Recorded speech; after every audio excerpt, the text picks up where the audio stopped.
Hey everybody. We're live. Hi everybody. How's it going? Hey. It is Sunday. It is Sunday, the 17th of January. January. In between two Epcot events. I was at Epcot last night for the Pop Gallery, and tomorrow night I am at Epcot with the Wonderground Gallery. So it has been a very busy weekend for us here. Yes, it has been. But yeah, and tomorrow, it's a good day. Martin Luther King Day. Yeah, tomorrow, and usually they have me do weekends there, so I think it's the only Monday I ever regularly do events on is Martin Luther King Day at Disneyland. And what we did? How many events do we have left then? That's How many nights at Epcot? How many nights at? Yeah, that's a better way to say it. I don't know. How many have I done? Like 3? You've done 3 so far. Then I think I have 4 more left. I believe. And the whole festival runs through February 22nd. So my artwork will be there all the way through done at both events the whole time. Saw a bunch of Twitch people actually so far at Epcot too. Sometimes I don't even know who you guys are, and then you come up to me and say, "We love watching you on Twitch." I'm like, "Oh, I know who you are. I just haven't met you yet." So it's always nice when you tell us in real life who you are, who we know you. And then sometimes they'll have masks on, and you're like, and that too. Who are then you? You have masks on, and I'm like, "Well, you look kind of familiar." And then when I'm at the Pop Gallery tent, it's always at sunset, and I'm like retina burn with the sun right in front of me, and I just can see these vague shapes, and it's hard for me to recognize people sometimes. So bear with me. propped right in front of the sun. Yeah, You get to watch the sunset. It's warm though. I mean, it has been cold, not cold, but in the evenings it's gotten down into the 50s, 40s even. And when the sun goes down, it suddenly gets super cold. But when the sun's up, it's not bad. Let me see. Golly, I've finished the last 2 paintings I was working on. A lot of you guys probably saw, I think the last 2 broadcasts I did, I was working on the Black Swan and White Swan.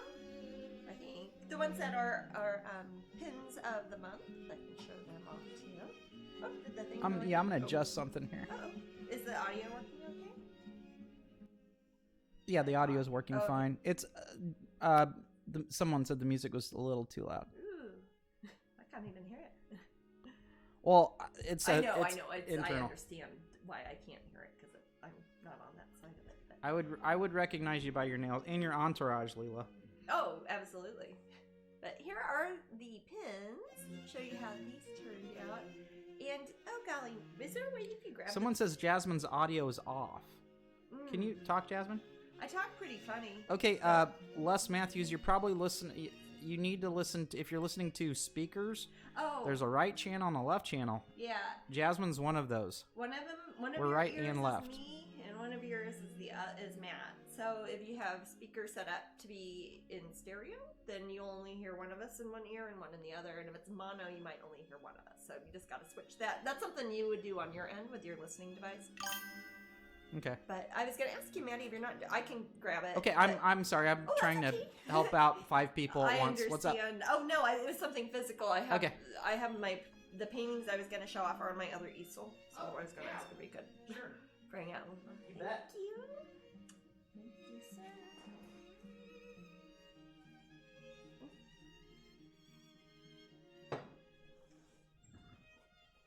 They're all finished. We finished Black Swan. Some of you remember, I think I was working on the reflections in the water last time. And finished this one. Finished the pretty kind of sunset background. They kind of go together too, like if you were to see them, they kind of match. So, and then White Swan turned out beautiful. She's got lighter colors and kind of more cheerful. I really like how I like it because I did it, but I like how the brightest part of it's kind of back behind each of the swans, so it really kind of highlights the difference between the two. But we'll have prints of these very soon. I literally just finished these, so I have not even scanned them in. I haven't done any color corrections to print out, or we haven't done anything yet. But I'll probably be doing that next day or 2, so sometime probably after my Epcot signing tomorrow, I will be scanning these in, and we Mimi says the swans are beautiful. Yay, thank you. But here, I'll put them next to their little friends. Let's see. Because as you know, I did the line art for these first, so I have the little drawings I did, the pen and ink drawings with the enamel design. So these are the metal pins that are our pins of the month up at Patreon. If you're not a Patreon pin collector, hurry up and join during January, because it means you get 2 pins to start off with just for January and the Patreon pin. So it's good stuff right now. But yeah, they ended up looking quite a bit like their little counterparts. Obviously, these are the more fleshed out, shaded in, colorful paintings. And these are the little pins, but I think they turned out really good. I'm very happy with how the finished pieces and the finished pins turned out. So that's pretty cool. And we'll keep you posted when we have prints. These original paintings have already been sold. We are taking reservations for the masterpiece editions, unless those have those been sold, babe? They have not all been sold. They have not all been sold, so we only make 5 of each of those for the canvases that I involved. So yes, if you want please. one of those, let us know. Yes, definitely let us know. By telling Matt at Strangeling.com. Yep. So, Manny, sorry to bother you again. Oh, I don't mind. Can just move these out of the way, making sure that everyone can hear. Huh? Just want to. No, I asked is audio good in the room, and people were just chatting. No one answered me, so I don't know. I guess it's okay then. Oh no, I think I lost that twisty that was holding my apron together. I'm sorry. Oh, it's okay. These aprons are so big. Do you want to take No, a quick break? I'll do it when I have to run something out later. Yeah, I will. I buy these aprons and they're supposed to be like one size fits all small, and they're not. But since I finished the swan paintings, I will be starting a brand new painting today. And last time, we had a few people ask how I get from the point where I have the sketch, my pen and ink sketch, and how I would put that, because that was obviously line art I had for the little pins that I already had the designs for. And in this case, I'm going to be showing you guys how I would lay out the sketch that I've gotten from my pen and ink that I've done for Valentine Masquerade, which will be our February pin, appropriately enough. So I've already got a pen and ink sketch. It was just Sharpie on a piece of paper. And I had used that to then fill in with the colors when I did the pin design. So this is just a paper printout of it, so you can see what she looks like. But she'll be a little metal pin for our February pin of the month, and she'll be approximately these colors.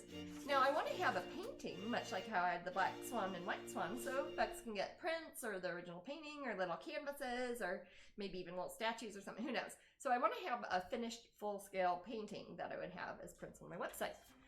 So I'm going to be taking my sketch that I had. I printed it out on another piece of paper. I have it on the nice paper that I actually did the ink on, and I'll hold on to that. I might frame it eventually and do something with it. But in the meantime, I've got my little piece of paper, and I am going to... I've already gessoed this piece of board. This is just a piece of masonite that Matt cut to an 8x10 shape, which is a standard size for a smallish but regular size painting for me. So I've got kind of cut out, not very accurately, I just used scissors, and cut out my bigger sketch down to an 8x10, because I'd like her to be about this size, because I want her to more or less fit on the piece of board that I've cut. And I've got a frame picked out for her, or I don't know, I mean, I haven't painted her yet, but if anybody's interested in the original of this at any point, whenever I get started on it, or whenever, you can email Matt at Strangeling.com. And we can have it framed for you, or you can frame it yourself. And I think I've already gessoed this with kind of a neutral, just grayish brown tone, because I wasn't really sure what I was going to do on the panel to begin with, and I decided to go with this. So I'm going to take a piece of this cool stuff. This stuff's neat because you can use it on fabric, like if you're outlining patterns. It's kind of like chalk. It's like blue chalk that comes on a paper. It's called transfer paper. I don't know if it matters what brand it is. But you can use it to draw on things. It brags on here. It doesn't have wax or grease in it, so it means it won't, you can erase it just like pencil. So if you have a sketch that's on a piece of paper and you want to put it on a piece of wood, you take your sketch, and I'm going to use a piece of tape so it doesn't wiggle around. This is kind of a more boring part of painting as far as preparation goes, but since I just finished one, I figured I'd show you guys how I'd start a new painting. In lot more complicated if it was a larger, more complex painting, not just a relatively simple figure design. But the same principles that I would be applying to this would be something that you could apply to just about anything. If you are somebody who sketches landscapes and you're like, oh, I'd like to put this on a canvas and, you know, paint it on a wall, you can always just use transfer paper, kind of trace on top of it. I'll show you how I do that with a pencil, and then paint on top of that. So I've got this more or less lined up. Again, I just cut it out with scissors, so it is not perfect. It's only for my own reference, so if it is not perfect, I'll just make it up as I go along.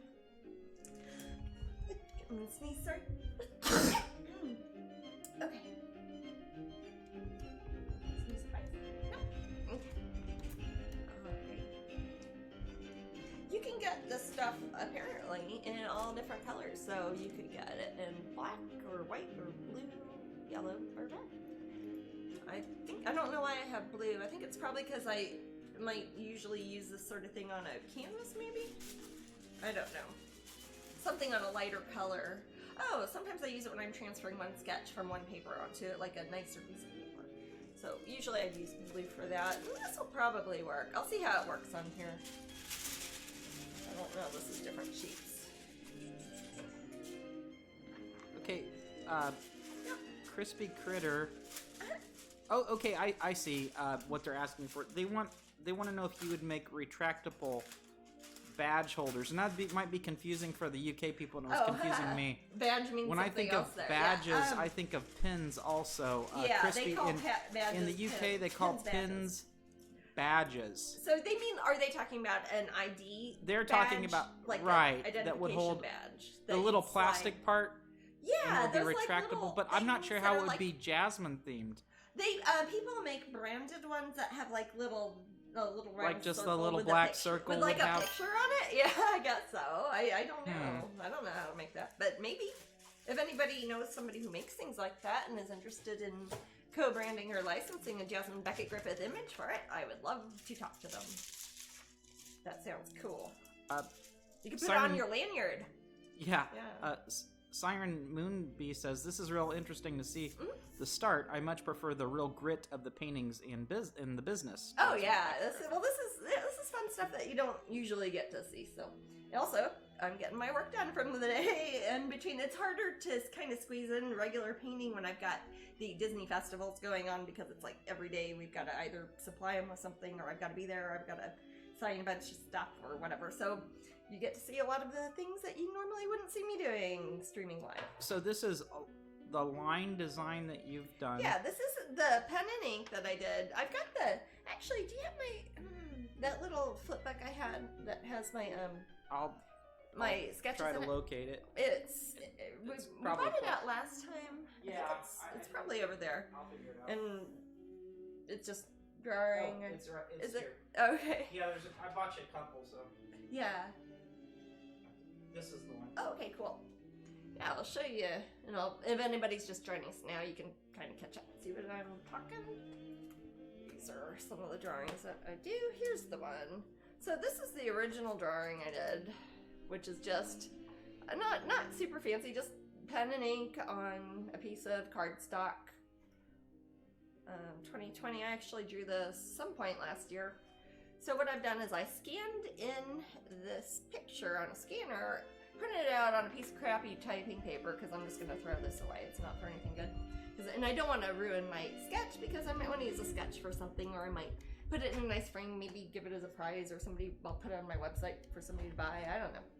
But at any rate, might as well keep the nice piece of art nice and just scribble on this one.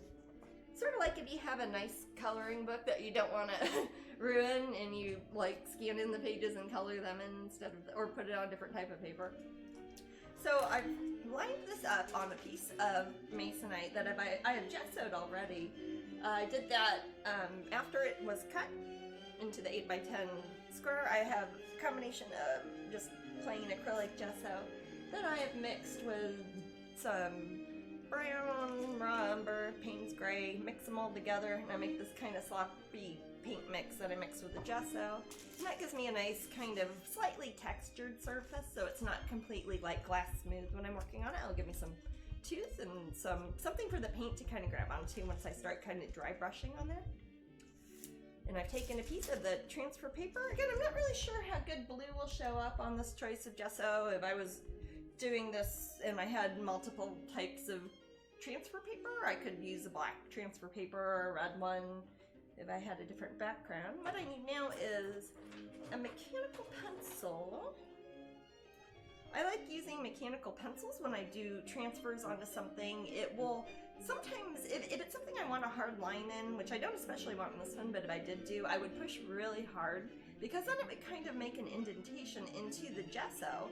And that line is always going to be there. I can kind of feel with my finger while I'm working, even if I can't see it with my eyes, which is, I don't know if that's a good way to paint or a bad way to paint, but that's how I paint sometimes. Kind of like Braille for painting. But with this one, I'm going to just start outlining my main lines here.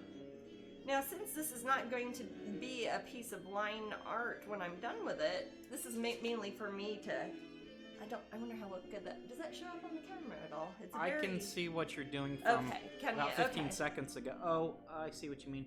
I do not see it very well on my end. Okay. But if you see it, that's what's important. I can see it, and again, I can feel the texture of the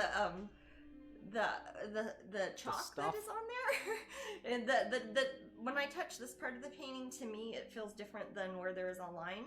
I can tell that there is a line there now because it feels like a very thin little layer of powder, and I kind of use physical guidelines like that while I'm painting. So I am going to go over some of the main areas. These are not, you're never going to see this blue stuff in the painting. I'll probably take an eraser even after I've gone over it and paint, and that way if there's any bits of blue, or I'll just take a rag and just wash it off because it's basically chalk. It's like chalk you do on a chalkboard. And you know, you can wash off a chalkboard. So I don't want to smudge this just yet, but until I put down some paint on top of it. So basically, they're kind of like rough guidelines? These are rough guidelines because it only really works with a painting like this because I already have a design that is going to be a pin, and I want the painting to resemble the pin. It's not like, oh, I kind of like this pose, who knows what this is going to turn into. I already kind of know what this painting is going to turn into because I've already done the pin design, and the mold is being made right now, the little metal thing that will be coming in the mail to everybody in February. But in the meantime, I want to have that sort of a visually identifiable character that is going to appear in the fine art as well as the production art. I'm kind of being quiet since you're fine. in explain mode. Yeah, well, this is a little different than sometimes we usually do up here. This is gonna look kind of repetitive for a little while. It's gonna look like I'm just tracing over my own drawing because that is exactly what I am doing. Doesn't matter if it's super exact. I sometimes will look and see, oh yeah, that's looking right. The reason I put a piece of tape here is I don't want to open the window suddenly and a breeze comes through and it just stops being lined up properly, or a cat comes up and knocks it off, and then all of a sudden her head was over here, her wings over there. So I'm periodically checking to make sure everything's more or less where it's supposed to be. If it's off by a little bit, I mean, I can just draw it again. I drew it the first time. I might also make some changes at this stage if I think, that works good for a pin, but I don't know if I would want that in the painting, because with a pin, since it is a flat two-dimensional design that doesn't have gradation of tone or shading in it, there are some design choices that you would make to flatten it, simplify it, that you would not have to do if you have gradation of tone, color, shading, light sources that all have an actual fine art painting. So if I think, oh, I didn't have to show that part was further behind her by using shading, I did it by using a forced perspective or something, I can change that one in actual painting to make it look like it exists in a three-dimensional space instead of a two-dimensional one. A very good example would be the little swans that I just showed you, how the original drawings I did were just flat, almost like a cartoon, like you'd see an animation cell almost at Disney. But the paintings almost look like they're how they would look if a real person were to paint them as a portrait. Got it. I mean, I'm a real person, but if I were to paint them as real people and it were a portrait. I'm just wiggling in some lines here. In the drawing, obviously, I just kind of put a bunch of squiggly lines to indicate lace because the little bits of lace in this pin is going to be a little over an inch high, so it's gonna just look like a little black wiggly line in the pin. But when I do the painting, I would want it to actually look like fabric lace and might put some little details, so it will look a lot, it'll be a recognizable image since it will match the pin, but it will be a very different sort of aesthetic. It'll probably match the colors somewhat too. I wanted to make this kind of the similar colors to my Allison Clockwork painting and similar pin. I used a similar enamel palette on that. You can see some of the rust and bronze sort of tones in there. It is a bit Valentine-y. It's got some little hearts if you look closely, and those are kind of the rust colors. And I've got this kind of gray periwinkle that is the blue tones in that. I might make that more of a kind of glowing, eerie, sort of like the sort of aquamarine that you'd see in a sort of a steampunk brass sort of layout. And those colors work really well together. Oh, this is looking good. I'm gonna redraw her bodice a bit differently here too. Bodice. Well, when it's designed as a pin, for example, if you look at it, I didn't want it to necessarily look like cleavage, but I didn't want it to look like she had an outfit underneath, so it's like it starts turning to that cream color from her skin tone partway through, but when I'm actually doing this painting, I can make it look like she's got, like I have like 6 different layers of clothing on at once, or different fabrics. You can tell that one's lace and that one would be, you know, nylon or something. Maybe not nylon, that was a long time ago. Eclipse Draws says, I finally found the Jasmine. It took me 7 months to find. Oh, shoot! Are there fake Jasmines out there?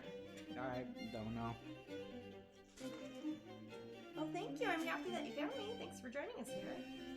We are up here every Sunday, just about.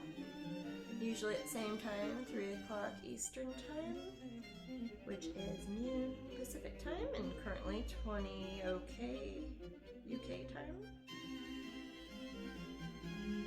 Gotta always mention the UK stuff. Well, how many people in here who are regulars even are from the UK? About 4 or 5. Yeah, it's for you guys, in case you forget what time it is. In Ocala, Florida, we were in the low 30s this morning. Ooh. I guess we were the same. I mean, Ocala's right there. Well, yeah, I think when I checked, it was like 30, it wasn't 30, 39, I think was the lowest we got. But it's, even Matt was saying it was cold. So I've actually got sleeves on today, man. Yeah. But I'm wearing shorts. You are wearing shorts, to be fair. I've got like sweater stockings on and like 6 layers. I don't like when sometimes it gets warm and sometimes it gets cold. If that's the case, I'll wear shorts. If I know it's going to be cold for 3 weeks straight, I'm gonna wear pants. Well, that's the thing. It might be 80 like in a couple days. Who knows? It was Nigel like says last week. More than we think for the UK people.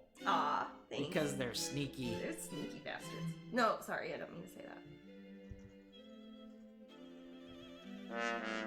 Yeah, that's it. Okay, that is not bad as far as my cursing goes. No, it's not. And I've been at Disney, so I've been very careful not to curse at people because it's a very family-friendly environment. And lots of kids. Lots of cursing kids. It's our... I don't think we've necessarily made any official... Well, you mean family-friendly environment at Disney? At Disney, yeah. That's why I don't curse, for example, at Epcot. Whereas if I was at my own gallery, or at like I don't know, Dragon Con or something, I might sometimes not be as I don't know. Bob Help says I don't wear shorts anymore. Pants year round. Yes. I just like to I see thought my you legs meant just every like now and then. nothing. Huh? I like to see my legs. Yeah. Like, oh look, there's my legs. I like seeing my legs. Sometimes I dance around. Right now, huh? You know, I just like to show myself a little leg. Yeah, you know, before you get in the car. Oh yeah. Yeah. It's like, oh, hey, it's drive me. this person to the grocery store. That's just great right there. Mm-hmm. even though it has been chilly at Epcot during the Festival of the Arts, it has not been rainy when I have been there. Rain is a deal And for breaker. that, I am grateful, especially this year, since I am not, due to the COVID restrictions, I can't be indoors, it has to be outdoors. I don't know what I would do if it started raining. I have to stay outside with artwork. Yeah, that sounds great. So, Tigger says, has Jasmine enjoyed her time at Epcot and very meeting much. fans again? Yes. What are the differences than in the past? Oh, let me see. Well, it's interesting because the last show I did, of course, last year, before everything got canceled, basically, was Epcot's International Festival of the Arts. That would have been last February. And this year, it is the first thing I've done since the pandemic started. So it has been kind of strange for me, as I hadn't really talked to anybody other than Matt or going to a doctor or something for almost a year in person. I didn't really go to stores or anything. So that has just been strange, getting used to making small talk with people again. But it has been very nice to just getting used to maneuvering around people and seeing people moving about is not something I've seen a whole lot of lately, and that's very different than usual at Disney. It is less crowded because they are under restricted attendance, or whatever they call it, when they limit how many people can be in the park at all. So there's only so crowded it could get. So that's different than some years when it's just, massive craziness. But we've had pretty good lines. Nothing that we haven't been able to handle, which is good. I have problems recognizing people. I have big problems recognizing people. I don't know how much of that is because of masks, and also it has been cold at night, so a lot of people will come up and they might have sunglasses on, have a mask on, have Mickey Mouse ears on, a scarf on, and a big amorphous coat, and I don't know who they are or how old they are or any sort of recognizable features, and they're like, it's me, so if you put a little context in it, that's nice. So it is difficult to recognize people. The other thing I've noticed is when writing dedications to people, it is more difficult for me to understand when people are spelling their names for me, especially children when they are wearing masks. It is, if somebody's like, I'm Caitlin, and I'm like, oh gosh, honey, can you write it down? And I can write it down, and you can hold it up and 6 feet away, and I'll write it down. And because I don't want to write somebody's name spelled wrong, like on a $500 canvas print or something. So I've started to have a little piece of paper. I'll write down the name, hold it up, and they're like, yeah, that's what it says. Because it's really hard to hear, and I realize how much I look at people's mouths when they talk, like lip read, for ancillary confirmation. Jasmine. Yeah. Mary Kay asks, Yeah. can you tell me why Jasmine doesn't do any male paintings? I do. Why haven't you found them? And I made the joke, we mail paintings all the time. Matt mails all the paintings because he's a male. No. I do paint a lot of, not a lot. I paint mostly female art, figurative work, because that's what I specialize in. That's what I enjoy painting. I think I predominantly identify as being female, so I would say a lot of self-portraiture goes into my work in one way or another, and that probably means a lot of my characters are gonna, I don't know, telegraph as looking female. I like painting things that would be traditionally considered feminine, like lots of long hair and fancy clothes and fun makeup, and those are things I enjoy doing, so that's something that turns up in my artwork a lot. My most recent painting that I published would have been Mickey Mouse, actually, for Disney. He's definitely a boy, I think, yeah. I mean, he doesn't have a shirt on, but here. Ridiculously so. Yeah, I mean, he's not a male human, if that's what you mean. I don't. So I'm trying to think. The last 2 drawings I did are actually male characters. I just did a line art for the Mad Hatter for a special Alice in Wonderland series of pins that I'm hoping to do later this year. And I drew the caterpillar at the same time too. And he's a guy. And actually my next Disney painting I'm doing for Lucasfilm. I don't know. I'm not sure about the gender, but it is not humanoid and is not expressly any specific gender. So you can guess on that one. I love that Mickey too, Kelly Sarah. I love that Mickey so much, and he's mine. It's kind of ridiculously good.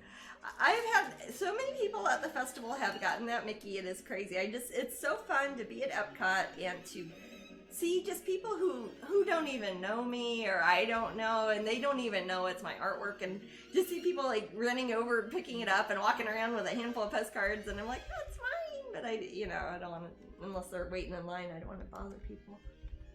It's definitely an honor. Okay. Yeah. So, we usually do this earlier, but let's talk about the raffles. Oh my goodness, yes. I was just letting you talk about process. Yeah, That's when you were doing it. Let me finish transferring down these little hearts real quick. They don't have to be exact. I'm probably gonna redraw them when I put the paint on it. I just want to try to make the same number of hearts. So like if I do the painting and if it's a character, I might have recurring, because she is a character in an older painting I did maybe 15 years ago, Jesus, called Valentine Masquerade, also, where she's standing up and has a different color palette. She's got like white hair and like a fancy masquerade dress. But okay, that's more or less right. Actually, I'm gonna change that a little bit, make her hand look a little bit more natural in the painting than in the line art here. Her arm come up. Sorry, I don't mean to talk. And I will show the prizes in Siren Moonbee is asking how UK people can get the Mickey. Well, you can get a friend that goes to Epcot. You can. You also remember each one of our raffles. Raffles. Yes. But the most important way you can get it, and it's now, is at your DW store, www.store.net. Okay, you have that link. They've got them up there. They might not have them in stock at the moment, but you can add it to the back order. And that means next time they go to Epcot, because they are a shopping service, they will say, wow, there are 25 people who want this on back order. I will get 25 extra ones. So if it is not listed in stock, then say, notify me when it's available. I will put because those will be available at Epcot and after Epcot throughout the rest of the Disney parks point of purchases whenever those are reopened or moved about or whatever Disney's up to right now. But in the meantime, you can place your orders there. They will ship internationally. Mickey needs to be a pin. Disney needs to get on the JBG pin train. Your words to Walt's ears, right? Is that what people would say? I suppose they often say God, but Walt is up in whichever. Yeah. Yeah, I mean, like, as far as Disney would go. But I'm almost done with this, and then I will show the prizes. I just want to make sure that these kind of line up. And if I move my hand, they might not line up if it wiggles around. Now, it's funny. I don't even have any lead left in this pencil, because I ran out partway through, but it doesn't matter because it's still pushing down. This is kind of like using a piece of carbon paper. Yeah, it's still pushing down. Okay. Set that there. Prizes.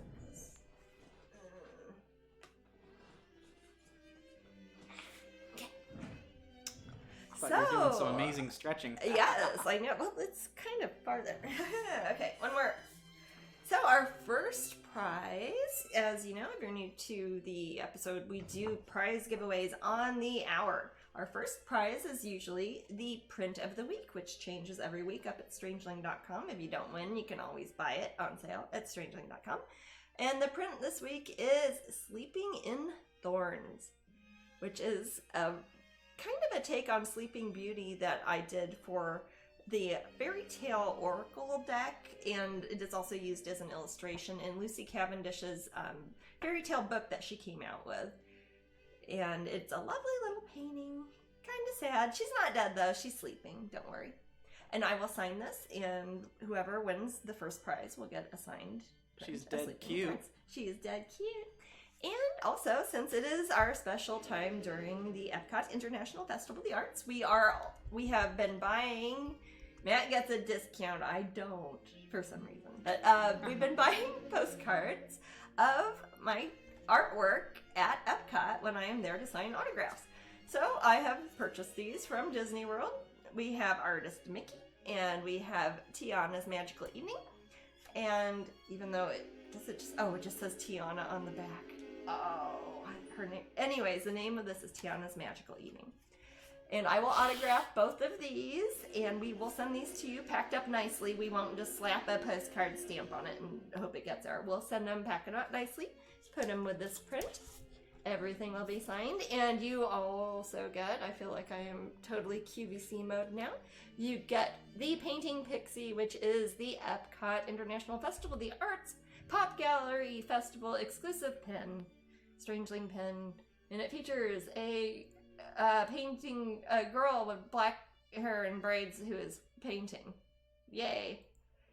And you get all those just by being here, and we love you. And we'll send it anywhere, and you don't have to pay anything. And we love you. And we love you.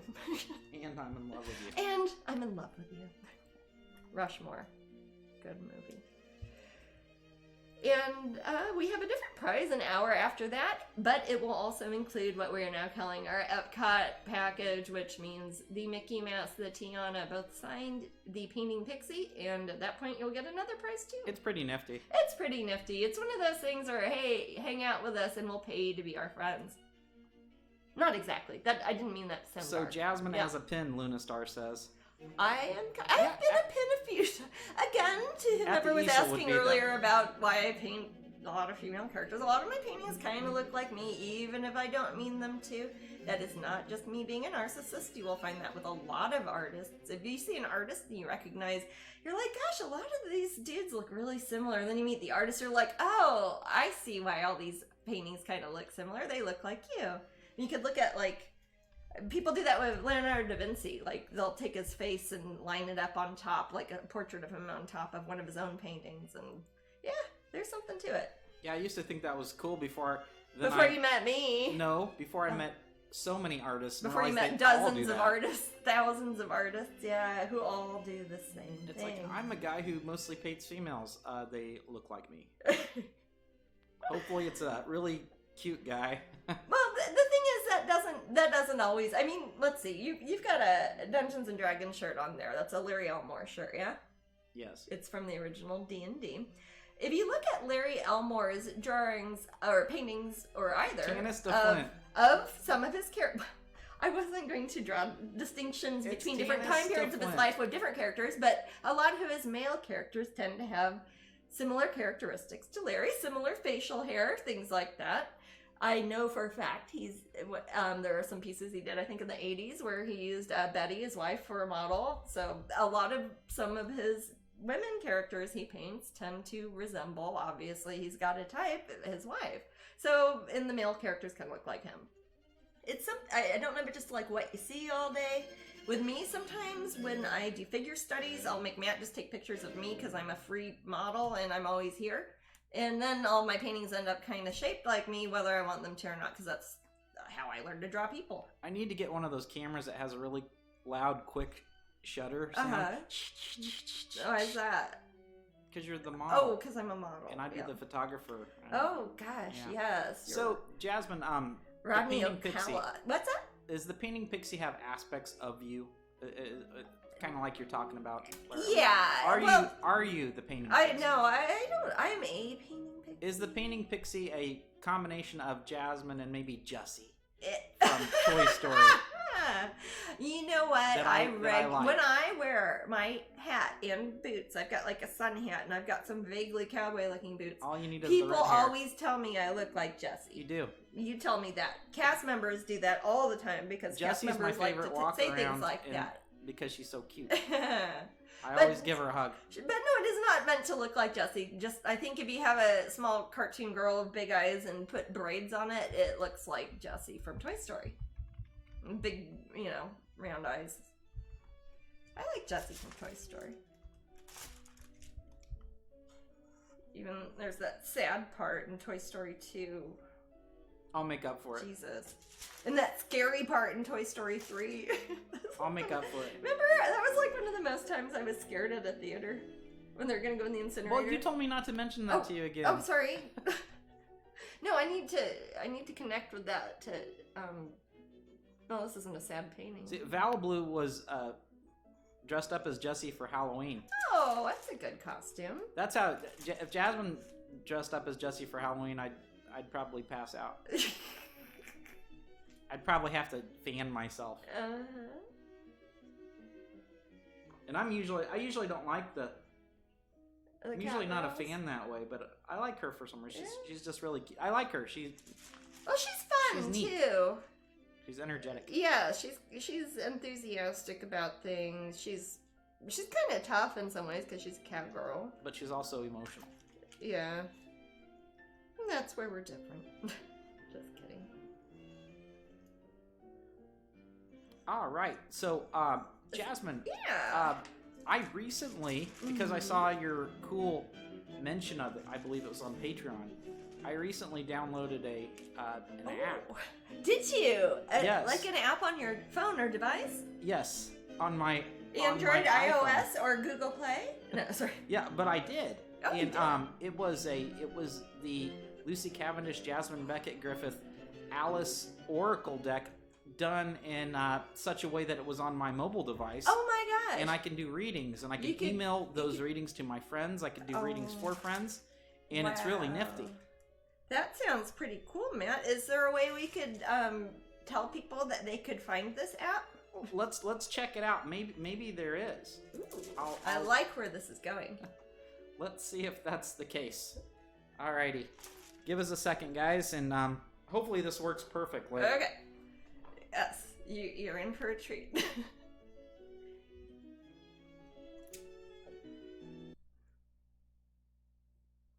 Is it doing something?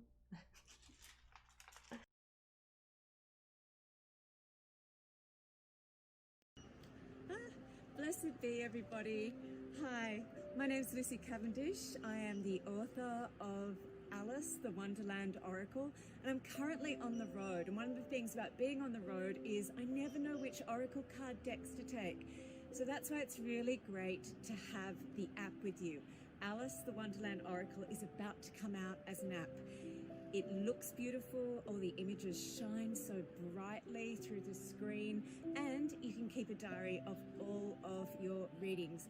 Do try it out, I heartily recommend it, and it's lightweight, wonderful, portable, take it anywhere, including on the road, on journeys. Blessed be to you all, and enjoy Alice, the Wonderland Oracle, especially good for times like this when we're going down the rabbit hole.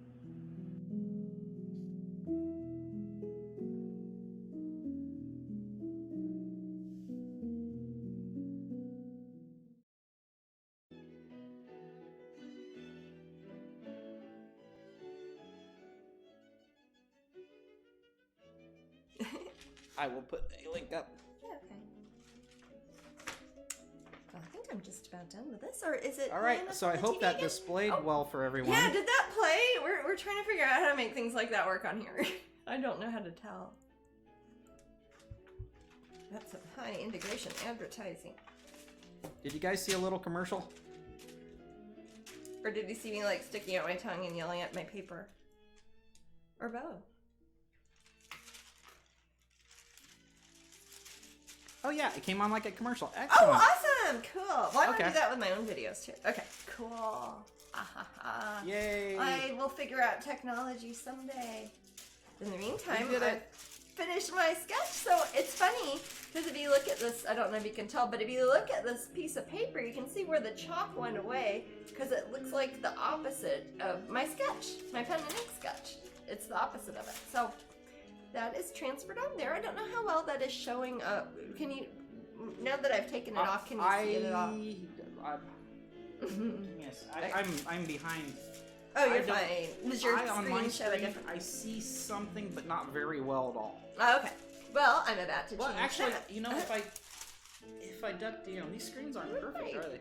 If I duck down, I can kind of see it's Oh, God, blue. that light is bright. I don't like that light. What's that? I can kind of see it's blue. Yes, it is blue. Yeah. It is, again, it's a I'm sort gonna of come over chalk. and see Yeah. it in real life. Again, when I don't sounds stupid, but I don't rely a lot on visuals when I sketch and draw because I can tell that feels different than that, and that's how I would paint. Is it okay if I touch it? Yes, but don't smear it because I'm no. not afraid. I want you to. I don't want you to be afraid of it. I want you to touch You it. put my finger to it. Well, that seems even more uncomfortable. Okay. I don't know. I'm scared. No. Think about a chalkboard. Think about There's like glue on my finger. Yeah, this blue shit gets everywhere. Blue stuff gets everywhere. Is this Smurf dust? It's. If it was, I guess it wouldn't be vegan. I don't know. think I have the tactile. No, that's because you probably rely on your sense of sight more than I do as a visual artist. But anyways, what I do at this point, usually I don't take the extra step of transferring a sketch that exactly. Usually if I was not on broadcasting right now, I'd probably just look at it and scribble it, and it would be a mess, and it would probably take about the same amount of time, but this is probably more interesting to watch, and this will make it so that the painting will even more closely resemble my original sketch, because I literally traced it down. Now, if I wasn't going to do that, if I was just going to start sketching just right on this without doing it on paper first, if it wasn't going to be a pen, for example, why would I bother drawing it first? I mean, lots of people do that, but I don't usually. So I am going to get a skinny little paintbrush, because that is usually what I would do my sketching with. Again, I've got these little skinny, these are just crappy little $1.99 paintbrushes. They are vegetarian fibers, meaning they're not made out of dead bunnies or squirrels. They're made out of golden tacklon, which is a type of synthetic man-made nylon sort of fiber. So what I'm going to do now, since I have the little blue lines, I want it to be darker. Not that I want these lines to show up, but I want these lines to be permanent on here. So I'm going to go over it with dark, and that will help it show up on the screen too, which is just a bonus. I'd be doing it either way. So when I have that done, I will take an eraser and get rid of all the blue stuff, because as Matt pointed out, this blue stuff goes on everything. It's powdery, it's weird. That's how I can feel it though. If, for example, I had my eyes closed, I could probably still do the sketch in paint on top of this at this point. Hopefully I'll never have to do that, but if I was distracted, if I was trying to do a phone conference at the same time, I can totally do that. Multitask. So I'm going to take some Van Dyke Brown, probably mix it with some Payne's Gray, and start doing my outlines. Someone was asking how many Smurfs it takes to create the sheets. It takes a village. It takes a village. That's pretty funny. Sorry. Oh, that's a good joke. I made a joke that you got it at Gargamel Art Supplies. Oh, yeah. It takes a village. I like that. Well, that you know wins. what? The Smurfs is a show I've actually seen, so my jokes can land on them. Well, so do you know who the strong one is? The strong one? That's who I am. I don't know the Smurfs very well. Hefty. Hefty. Well, people in the room told me. I did know that. I forgot. I remember Vanity. Vanity, yes, he's the one who had a mirror. Oh, I was thinking about him because Brainy, I'm going to be him. doing the Vanity is the last of my 7 Deadly Sins paintings, and I was thinking about Vanity. I was thinking about people. I was thinking about like Prince's protege, the singer. Yeah. Her name was Vanity, and I thought about on the Smurfs. And I was like, well, I don't want to like include those. I want a more abstract idea of Vanity. I was trying to think of things that were than the name. Yeah. But I'm hoping to get that done for the 50th anniversary showing at the Corey Halford Gallery. It's their 15th anniversary, and they're having a group show, and they'd like everybody, all their usual suspects, all their wonderful brain trust of artists there that they have. Everybody is going to have a painting about 16 by 20 or even larger. And that is the size I typically do for my Unseelie Court. And I have, as many of you pointed out, 1 more left. I've got 6 of the 7 Deadly Sins completed. So Vanity is next, and I think I might be doing it for that show. That should be fun. And if so, I might be working on it here at Twitch. So now you're seeing, it'll probably take a second before it shows up. I don't know, Maddie. But might be seeing the lines start to show up a bit more as I follow them with my I definitely see it now. paintbrush. And this, again, I'm just kind of going over this for my own use. You're not going to even see these lines probably, not in the way they exist now, in the finished painting. Because I don't want the painting to look like the pin design. I want it to look like, as much as these little swan illustrations look like the actual finished paintings of the swans. So So this is for me, basically, to have kind of a ghost image of what the pin design looks like. So when I am going through to create the fine art version of it, it will proportionally be very close, and her expression will be pretty close. You can see how things change from one to the other, as many people have pointed out. Like the painting pixie painting is a little sweeter looking than the mischievous, grumpy little pin, and it's all, you know, tiny little line of eyebrow that is a 0.001 inch made out of a metal stamp or whatever, is different than when you put it on a piece of board and start putting different colors. Same basic picture, same basic character. We are just a few minutes to raffle. Oh, yes. Exciting. So Fiawal says, do the event pins ever sell out before the event is over, or are there generally some left over? I think it's usually lined up really close, like shockingly close. But what we have done this year, I think, is we have figured out that if they did run out, if we had to, we could somehow offer a, like, to mail it later, like take a rain check, because I have some others that could be taken out of storage, depending how late we run out of them in the festival. It takes several weeks to get to get the mold out and do more of the actual metal molding and enamel molding and all that. So I'd have to kind of know if we're starting to run out, then I like a few weeks at a time, so we'll see how it goes.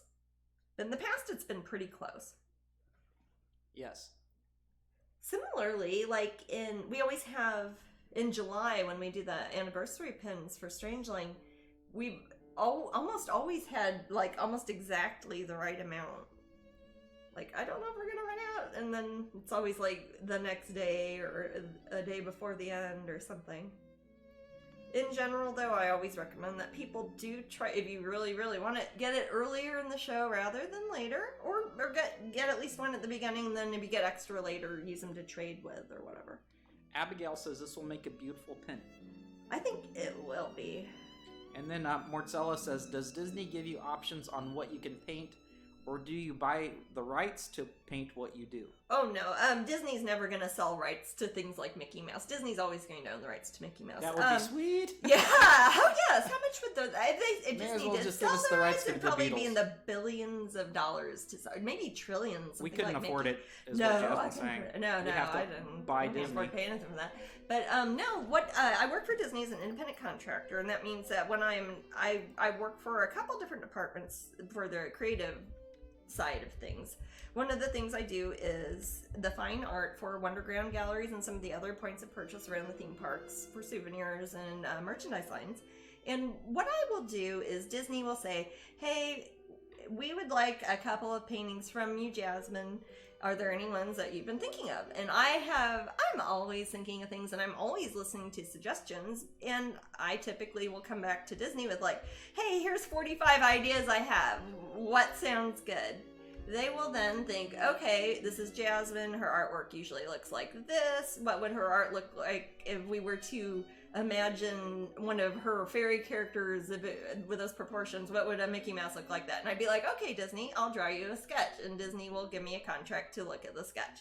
And if Disney says, oh, we'd like to commission that as a painting, they would send me a contract to do it as a painting. But there might be 30 things that are also in that same list that they're like, oh no, we're not taking any more Frozen for souvenirs right now. There's too much Frozen. Or these are just examples. These are not real things that they've said.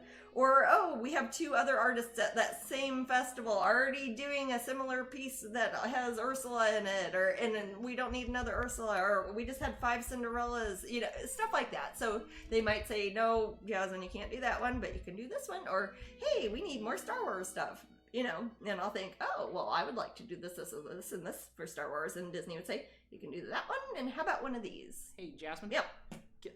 Rice Neon was really sad they couldn't see you at the Ren Fair last year. Oh, no. So I gave them a little hug, a virtual hug in the room. And, that was when, not only was that from a working point of view, I've been going to that Renaissance Festival since I was a child every year. It also is the way we make money. Yeah, it's also how we make money. It's how my sister's family makes a big part of their money every year. And yeah, that's been really sad not having that. And I'm looking forward to when that's going to all be good again. So Jasmine, yeah. 2 questions. Yes. real quick, Absolutely. because I want you to touch on one, if you can. But not the other. Girl in the Mitten, that's Ashley. What's on Jasmine's Disney list that she hasn't done but wants to? And someone's asking about Moana. I would love... So, can you explain a few things, or... Lots of things. There are a lot of different things that Disney have special permissions because there are other people involved with them. Things like if it's a Tim Burton project, obviously Tim Burton's people are involved with it. Something like Moana is, there are writers that are involved that have different specifications on which departments are allowed to work on different parts of it. So, for example, Moana is from Oceania, of course, it's New Zealand, and they try to, in that instance, give artists who are from Australia, New Zealand, that area, opportunities to work on those characters before some, Florida girl who could just paint whatever do those. So, Moana, I don't see it happening anytime soon since there are a lot of special restrictions and there are other people involved in those decision-making processes. But there are a lot of characters also that I want to, and I still ask for stuff all the time, and they just probably are tired of me asking for Lilo and Stitch, and it just, I might just get to do a Stitch, we'll see. But ones I regularly ask for and have not yet gotten permissions for are anything Marvel. I think also for similar reasons, because Marvel is a property that Disney acquired after Disney was a property and Marvel was already a property. There are additional permission sets and additional contracting things that go with that. So if it's something that I think might take 18 months before I get a thumbs up on, I might be less likely to pursue, hey Disney, how about this, as opposed to something I know Disney can say, oh yes, that's Tinkerbell, we got this, and Even with Tinkerbell, the J.M. Barrie Foundation, which is actually a benefit for the Great Ormond Children's Hospital in London. It's that hospital that's over by the British Museum. They get a percentage when I do Tinkerbell because J.M. Barrie, the man who wrote Peter Pan, left the a lot of the profit and estate shares of the Peter Pan franchise, the profits go to help out the children's hospital. So that's kind of one of those things you don't really think about, and you're like, oh, Peter Pan, that belongs to everybody. You're like, no, actually it belongs to a children's hospital in London, and then Disney handles the brokering rights on it. So things might seem like they belong to the whole world, and they don't always. And even if you work in the company, there are a million other things that you have to take into consideration. Okay, so some other questions. Does Jasmine have a list of ideas for different paintings and work through them, or is it a case of she has ideas that she has to hold back on to meet the commitments for Disney? With Disney, every single piece I do, whether it's a sketch that I'm proposing to them or if it's a finished painting I've done for them that I'm going to do for them, has to get a contract that initiates with the Walt Disney Company first. That comes to me. It says, Tinkerbell, draw us a sketch, Jasmine. Billions of legal words that go on for pages, and then I do the sketch. And then Disney sends me another contract. Jasmine, we like the sketch. Do the painting of the Tinkerbell. And that contract, and it originates at Disney, and then I do it. And that contract with the final artwork will have a deadline on it. And that will say, Jasmine, we like your Tinkerbell. Can you do this by tomorrow? Let's say. No, and if they said that, Jasmine won't stay up all night.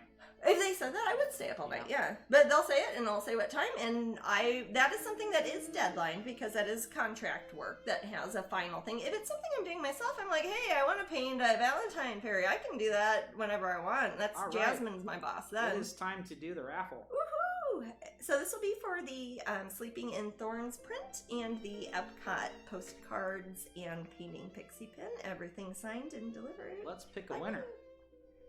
Good luck.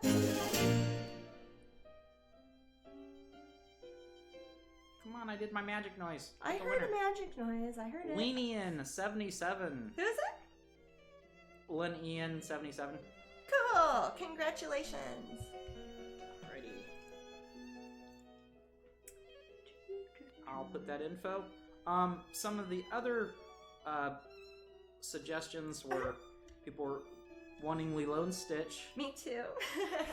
Again, Lilo has special permissions Merida. too. So Merida, I Disney actually had me do a sketch concept for Merida earlier this year, but it was not one that they sent me a contract to do a final painting for, at least not yet. So we'll see.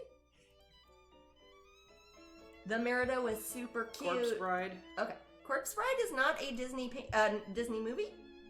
Sorry, it's a Tim Burton movie, but it's not a Disney movie. Harley Quinn. Harley Quinn is not a Disney property. That is a DC property. SB Reynolds said Harley Quinn is a DC property. Yeah, I have done some DC projects, not much, but when I have done... Both Lilith's ones weren't Disney properties. What's that? Lilith Stormy, she wanted Harley Quinn. I'm sorry, honey. There might be other times. I might do those for other companies, though. For example, I do work for DC. It would be awesome if you got some DC. And I have done before. I did some Batman stuff for Bradford Exchange that were co-branded. It unfortunately came out the same day that Adam West died, so we didn't. That was very, very It weird. was very sad because But he liked it. He liked it, did and he indeed signed off like on it. it. And then I was like, I don't know if I would feel comfortable promoting this on the day that he passed away, even though he gave contract permission through DC, through Bradford, who brokered the deal on a co-brand with Jasmine Becket-Griffith, and it fell apart. But in the future, I might do a Harley Quinn if DC would like that. I would like that. I would totally paint her because a lot of people have asked me. But that's not something Disney would be able to give permission for unless Disney buys the rights to DC. Wink, wink. We'll see. But yeah, it's Ready to hear thoughts? I know you guys are hungry for Jasmine style. So many things. I am too. Yeah. Well, me too. And again, if I wanted to do I'm things still like so that, happy you got to do Leia. fun. I was so happy I got to paint Leia, and similar actually kind of with Adam West, I was really happy somebody sent me a picture of them wearing my fan was wearing one of the Leia shirts of my artwork from Disney, and they were at a convention meeting Carrie Fisher, and she is like pointing at it, and that was awesome. I was happy. There's something in me that made me really happy that she got to see it before she passed away, if that makes sense. So that's a good example with Lucasfilm. At that time, Carrie Fisher, when she was alive, asked that there be a moratorium, meaning knock it off, stop it, don't do any more Slave Leia paintings. And I very much respected her decision on that, so that was not one of the concepts I put forward. She has negative memories of that part from when she was a teenager, and I understand that. You know, when I saw that scene as a child, Yeah. I was just grossed out because Jabba was yucky, and I felt so bad for her. I did not think of it as a. I felt bad for her because I saw it as an I adult. was like, And I was like, oh, you sad. poor thing. What are you, 17, honey? You know, thinking of the actress. That's so, I don't know. But she's awesome in so many parts of those movies, in really kind of a powerful character. 3. Yeah. So. And in the painting I did of Leia, so far the one I've done for Disney is her when she is actively taking over the Death Star. She's got her laser gun, she's got R2-D2, she's kind of a badass in it, and I really like that portrayal of her, and it made me happy that Disney was on board with the ideas behind that. Yeah, when they're about to escape the Death Star, when they're actually they went in to rescue her, and she's helping them escape. She's covering them with her own laser blaster. Yeah, exactly. Because she does that sort of thing. And I was just so happy that when I saw that she got to see Shortly that. after, you're a little short for a stormtrooper thing. Yes. Insult poor Luke coming to save ya. I'd like to see him in a bikini at 17. I would too. I'm not joking. Oh, Mortzella says, Wreck-It Ralph. Wreck-It Ralph would be fun. The girls from Sugar Rush, yeah? Yeah, Vanellope. Vanellope, yes! Tell me that she already doesn't look like a Faces of Fairy. I mean, really. Sarah Silverman. Yes, that is Sarah Silverman.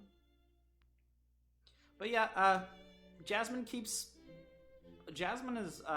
there are so many, that I can't really talk about. There's so many sketches and things that I've seen Jasmine do, because I'm kind of, I'm here. Yeah. And, that are just, they're just here. Yeah. I don't know, and I can't really talk about them. It's so weird. It's true, and I think about that, especially with the Disney things, because I do have to sign non-disclosure agreements and stuff. And when I do a project that doesn't eventually turn into something, it's like I got all these legit contracted sketches from Disney that I can't do anything with. So it's kind of weird, but it's also, I mean, the reason I do this for a living is because I enjoy making artwork. So if I look at it like, hey, if I had a day off and I was killing time on a Saturday, I might sit there and draw a Tinkerbell anyway. So it's not really, if it doesn't turn into, and not everything has to turn into a commercial enterprise. I'm just going to bumper because your screen. Oh, I'm sorry. Oh, it's not you. Was it my screen? Like a picture? We want to see you paint. Oh, is it my hand? Oh, okay, gotcha. So now it's going to fast forward to all this. Oh. Sorry, guys. Thank you. I don't know what's going on. You're going to see some progress. That well, of course, we'll show that scene again when or not scene. We'll show that bumper again later, so people can look at Sleeping in Thorns. Oh, does it show that picture, the friend of the week? Yeah. Oh, cool. Yeah, in the pins. Oh, of the gotcha. month Yeah. that we will be putting on the website very soon, guys. Oh, and that actually, I should address that because that will be our next giveaway on the hour. It will. You get You'll get the you get 3 pins, and then you will be getting and 2 postcards. Yeah, you get the 2 postcards, and we're gonna give you one of Black Swan pins and one of the White Swan pins, and I will autograph those. You Patreon people, obviously you get these already if you're a January pin collector member, but this way you can get extra ones, and you can trade them with your friends, and I will autograph these ones. So that will be our prize in coming up in about 50 minutes or so. So Jasmine, yes, have you ever thought of doing horror character versions in your style? Like, I have. Specifically horror, not just creepy, but no. I was going to say I did a project that was Universal, not Disney, but Universal, that was part of their classic like horror monsters, like Boris Karloff characters, Mummy, standard, the main horror classics that you would think of when you think of the Universal films.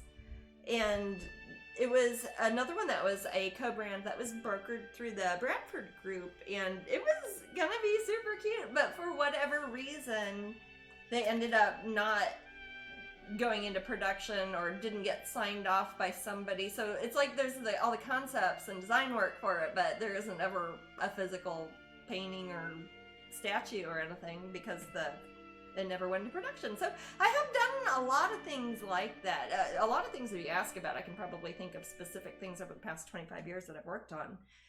But it would be a great one to revisit artwork-wise. Sometimes those characters, again, it's whenever you use something that you yourself did not make up, you gotta ask yourself, who made it, and am I taking their money if I make it and try to make money off of it? So if it's something like you'd think, oh, those movies are really super old, some of them actually have estate clauses that are renewed by Universal, so they still are under copyright. And then, in that instance, I would need Universal to, once again, grant me a specific license for an individual project that they would have me do. What a boring answer, I was gonna say, Jasmine. riveting. Jesus Christ, Riveting. I'm exciting. Yeah. It's So, a fun world of art. Yes. Leela says one idea would be a female Dorian Gray with lots of portraits on the wall, but a single empty space. Now, I do have a painting that is on. Somebody asked about my list of paintings. This is a non-Disney, non-any sort of branded, but based off of the idea of the Oscar Wilde original character, not any sort of recent movie or anything like that. I had a character named Dorianne, Dorianne Gray, that I had a painting designed around that is not yet painted and not yet sketched, so that might be something that you see me do in the coming times. Very good suggestion. You're on the ball, Leela. Riced Neon says, you may have answered this, sorry, Sure. but who initiates the commission? Jasmine's idea, then she asks? Or Commissions meaning for what? Disney? Oh, for Disney? Do they say, do you mind creating a blank? Disney says something like, we need 3 new images. It's Epcot, or 2, like this Epcot. They said, Jasmine, we'd like to have 2 brand new pictures we can debut at Epcot. And I'm like, okay, here's a bunch of ideas I have for characters that might be good to have at Epcot. And I did a whole bunch of them. I did a Figment one, believe it or not, like a little Dragonling. And I mean, lots of Epcot specific stuff. I did Elsa with Knock the horse. I mean, I did lots of concepts. Disney looks through them, says, that one, sketch them. And then I sketch them, and they say, paint it or don't paint it, or pick another one. So that's how it goes. Disney says, Jasmine wants something. I say, how about these 50 things? Disney says, we'll take these 2, and then I make them. Oh. That is when I do work for Wonderground. That is different than sometimes when I do design work for other parts of the company, or when I do merchandise lines, or concept art that is used for other parts of the company, or figurines and stuff like that.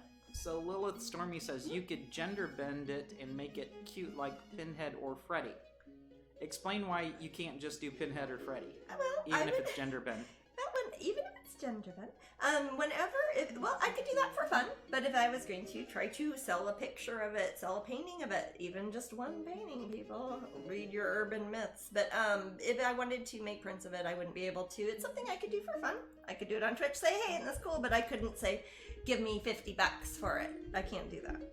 Other people might do that, just like, again, you're at the grocery store, you can grab a few grapes and eat them and not pay for them, and nobody's gonna put you in jail. They don't care. But, you took them, you didn't pay for them. So if it's something like, who owns not Nightmare Before Christmas, Nightmare on Elm Street, like Freddy. Production company? I know it's going to be a production company. Somebody else might manufacture. That might be one of that Warner Brothers handles the licensing rights for.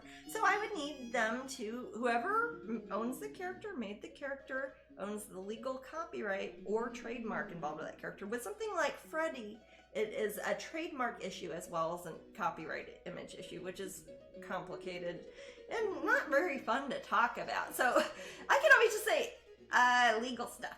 It is legal stuff. Legal stuff. What about historical figures? Historical figures are pretty much up for grabs. Public figures that are dead, pieces of artwork that have not been renewed estate copyright-wise, that have been created over 70 years ago, past the artist's death.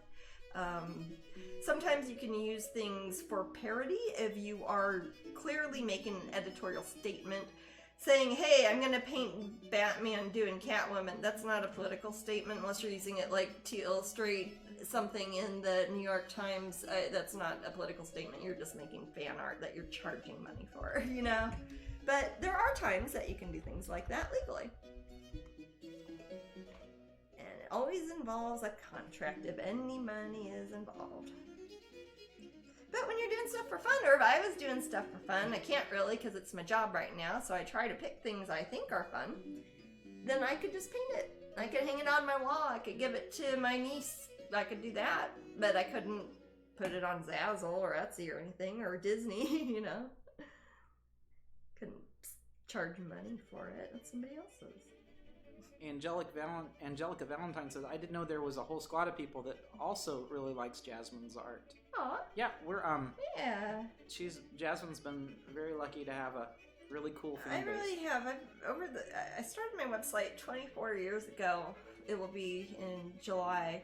And it's amazing. I know some of the same people that I knew back when I started that back then. Some of the same folks come out, and lots of new people, of course, over the years. But it makes me happy that so many people have been around there since the beginning.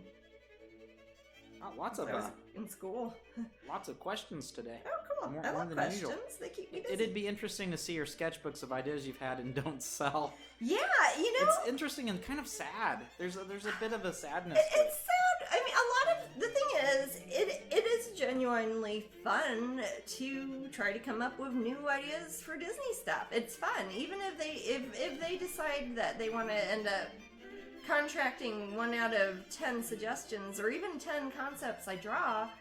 I had the fun of doing all those other things, coming up with ideas, and then Disney genuinely is going to know which one's going to fit the best. Like when they said, yes, we'd like to use your Artist Mickey concept, the little Mickey Mouse postcard we're giving away here, that is for Epcot. That is probably one of the best pieces that's selling at Epcot right now, and it's probably because Disney thought, hey, it's Mickey, he's got paintbrush. It's the art festival. This would be a really good fit. Jasmine paints cute stuff with big eyes, you know, and that's them using their knowledge of their own Disney fan base in their own, like, brand marketability and what fans want at different times of the year or whatever. The stuff that a big company knows that little Jasmine painted pictures doesn't know. Jasmine, Rice Neon asked, awesome, thank you. Did Disney make you sign a non-compete? How many years have you been with them? And was Disney your childhood dream? No, I do not. I am an independent contractor, so no, I do not have a non-compete with Disney. I'm not a cast member. I'm not a staff artist. I am my own brand that co-brands and works as an independent contractor also for the Walt Disney Company. I have I've done work for, let's see, the first concept art I ever did for Disney, like licensed co-branded stuff, was in 2005 or 2006. And it was concept artwork for Disney Fairies. If you remember that, around when Tinkerbell was kind of getting another resurgence around that time, there were Disney Fairies, and it was Tinkerbell with friends, and they had cartoons and little like books and things. And the first things I did were concepts for a series of the Tinkerbells under the Disney Fairies brand name, co-brokered through the Bradford Group and the Hamilton Collection. And that was, about 15, 16 years ago. Snag a statue? You know, those are all packed up, but I could, I'll do that for one of these future episodes. I would love to show you guys those. That's the very first thing I did as an independent contractor artist for Disney. So that's about 15 years. As far as Wonderground goes, when's the first thing I did something for them? Do you remember that? 2000? That was Tink also. No. Wasn't it? No. I did The Bride. Well, there was a Tink. But the first one I actually did, I guess, was technically The Bride. And then I did a Tinkerbell that was released at that same time. And that was a big frame. Yeah, I also did Cinderella. The first Cinderella painting I did for Disney. Cinderella's Transformation. And that was quite... How many years ago was that? That seems like forever ago. It does seem like forever ago. I don't know. Oh, Ruth Bader Ginsburg? Someone says you do a Ruth Bader Ginsburg. Oh, that'd be lovely. You know, she is a political figure. She's a public figure. She has passed away. I think that one would probably be somebody I could do a portrait of, and that wouldn't be a fictional character that somebody owns the licensing rights to. Now, where things get complicated are dead public figures who have estates that trademark their image or likeness. And you'll run into this with somebody like Elvis. You'll run into somebody like Marilyn Monroe or Betty Page. It's like, oh, well, they're dead. I can paint them. Like, no, actually, there's a company that owns their image rights. So even if I want to paint Elvis or something, if I wanted to make money off of it, then I would have to somehow approach them or wait for them to approach me and say, hey, Elvis, Elvis company, you want to license me? As an example. I think we're all caught up on questions. Wow. Politicians also are a little bit different because technically they work for the American people, and in some ways the American public owns a facet of their likeness or image rights. Newscasters, Jasmine? Newscasters are generally for, unless, well, it depends. If it's a private news organization, let's say it's just, I don't know, CNN or Fox News or something, that might be different than if it's something like a public news organization like BBC. And that's the UK. I don't know how their public television handles things. I just think that'd be so boring. I am not going to do fan art of newscasters. Did somebody ask this, or did you ask this, Matt? I was thinking about since one day we were talking about. Were you talking about Harris Faulkner? We were talking about boring legal stuff. Yeah. And it was the. If anybody wants to read some interesting, boring legal licensing stuff about newscasters, look up Littlest Pet Shop. Littlest Pet Shop. And Harris Faulkner. Harris Faulkner, who's on... our local Kansas City newscaster who has Local Girl Done Good, or Done Famous. She's on Fox News. Yeah, but she used to be our local news lady in Kansas City when I was a kid. So, but anyways, she thinks that Littlest Pet Shop stole her likeness and made a little, is it a hamster? or a little puppy, and one of those little toys, and she thinks it looks like her so much that she sued them and got money. Because I think she said it was her eyebrows on the hamster or the little dog. The thing is, they named it similarly too. I think they named it like Harris or something. Maybe it was like Harris Barkner. Or, I mean, it was something silly. I mean, if I was a newscaster and somebody did that, I just think that was a lark. Brian Busby, someone says. Brian Busby. I'm gonna paint him as a beautiful mermaid. That's I Rice have Neon. met him like 3 times for no reason. That's the representing the Glunt family Yeah. in Kansas City. I was gonna say, are these local friends here? Yeah. Brian Busby at 5, 6, and 10. Brian Busby. See you then. I remember that jingle from back in the day. I remember, yeah. He used to come to our school and talk about meteorology. Well, what else would he talk about? I don't know. My stepmother used to work with some acquaintances of him. Sorry, I missed it. I see. Yes, so Marcella was asking a question. Oh, what's on? Does Wonderground give us any copies? Nope. And I said, no, we just buy We just buy them. art as a normal And I person don't would even do. get a discount. We don't- Matt does because he has an annual pass currently, and I don't.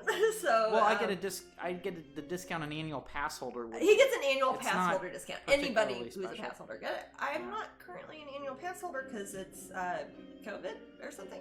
So I don't get any discount. So that's why people are like, well, can I give you $5 and you could buy it? I'm like, yeah, but I'd have to pay the tax and stuff, and I'd be out 50 cents every time somebody bought one. Right. So, yeah. But I would say that sometimes, if Jasmine were so inclined, with another company, Disney wouldn't be a company that would do it. But you could write X amount of copies or something like that into a contract. Into a contract. That is not something I would do for Disney as an independent contractor, because really, it's more like they're using me as not a service. It's more like how they'd hire like an actor for one of their movies. It's not like if you see Johnny Depp, you don't think, oh, that's a Disney cast member. You think, oh, he's sometimes in Disney movies, but he's in other movies too, and he's also just Johnny Depping around, you know? Right, and it's not like, I doubt that, Johnny Depp probably could because he'd have some pull, but it's not like they ship 5,000 copies of Pirates of the they don't give him Caribbean probably to his house. 5,000 DVDs. And he has them for if sale. he goes to Walmart and wants Pirates of the Caribbean dolls, they're not gonna. Johnny Depp, yeah, maybe, but if he goes to some place people didn't know him, they're not gonna give him a discount on a T-shirt that has Pirates of the Caribbean on it or anything. I don't know. It's not stingy, Marcel. It's normal. No, that's just how it is. That's just how it is. If you hire a plumber to come fix your sink, you don't keep like inviting him for glasses of water afterwards. I don't know. It's a little fancier than that. But I would allow him because I'm a nice guy and I'm a straight bro. Okay. I'd let him use the toilet. Yeah, I would let him use the toilet, especially if there was no other water. I'm not alternative. giving him any of my water.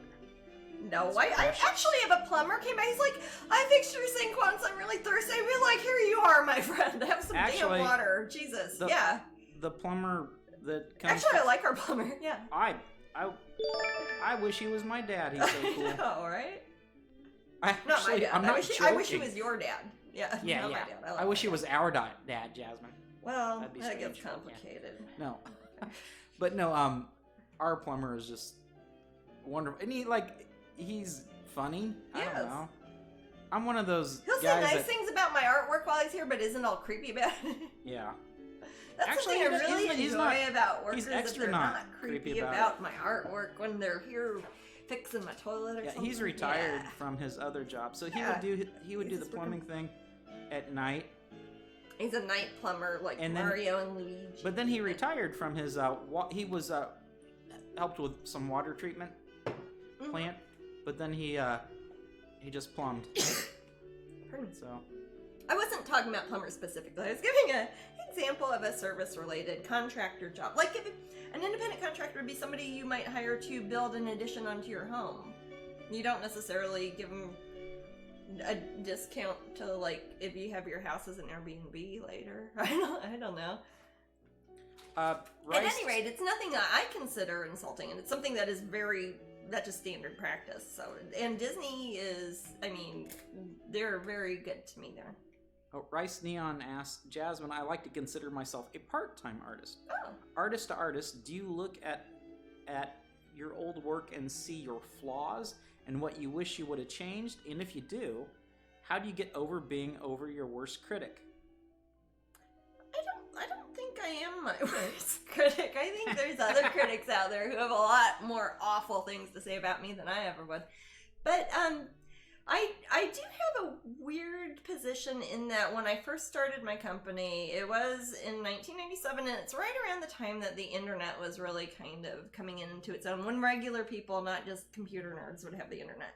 So I was also putting artwork out at that time, and it was when I was a student. I was still a teenager, and it's not going to be great work. Some of it, more often I will look at paintings that sometimes show up on eBay from when I was like 17 or something, and I'm like, I will more likely remember what music I was into then, what movie I was thinking about, what clothes I was wearing when that happened. Some of those, if it's when I paint at school, I'd be like, I remember going up to the water fountain and filling up my paint water cup in the cafeteria and things like that. More, and I think about them as more how I look at old Instagram selfies of myself or something, or old school pictures of my school photos of myself. I think, oh, that's what that little Jasmine did. I'm 41 now, so if I think about myself when I'm 17, I think of myself as being like my niece's age or something. So I don't think of it in the way I would think, oh gosh, oops, I put 6 fingers on that hand or something. And I did things like that because often I'd just be painting and not necessarily thinking of it as a legacy I'd have to back up 25 years later. That's because you read the Marilyn Manson lyric, I wasn't born with enough middle fingers. I've got plenty. So Angelica Valentine is kind of giving a question to the room. Oh, cool. The first time I saw Jasmine's art was at the Tower of Terror shop at Disney World. Oh. I was obsessed with the Alice art in particular. And she asked the room, what was the first art piece from Jasmine that captivated you guys? Oh, that is a great question. Thank you for asking that. I love hearing that Not sort even of thing necessarily your favorite now. Not your favorite. What's the first time you saw it? Like, was it at like a Disney theme park, or was it like a mailer, like thing in the mail from the Bradford Exchange? Or there's all sorts of weird places. Could have been anything. Yeah, it could have been in a book. Yeah, book, coloring magazines, movies. Yeah, Smallville. Sorry. Allison Mack? Allison Mack, what? Shoot. Let's not talk about that. We do have our fun, but yeah. But you might have found about my work. Wendy Tinkerbell says Tinkerbell. Tinkerbell! Yes! You rock for that, Wendy. Yes. Only because I haven't painted Wendy yet. No. Those are some Peter Pan names. You know, that's somebody I should paint. I should paint Wendy from Peter Pan. I painted Tinkerbell for Disney twice.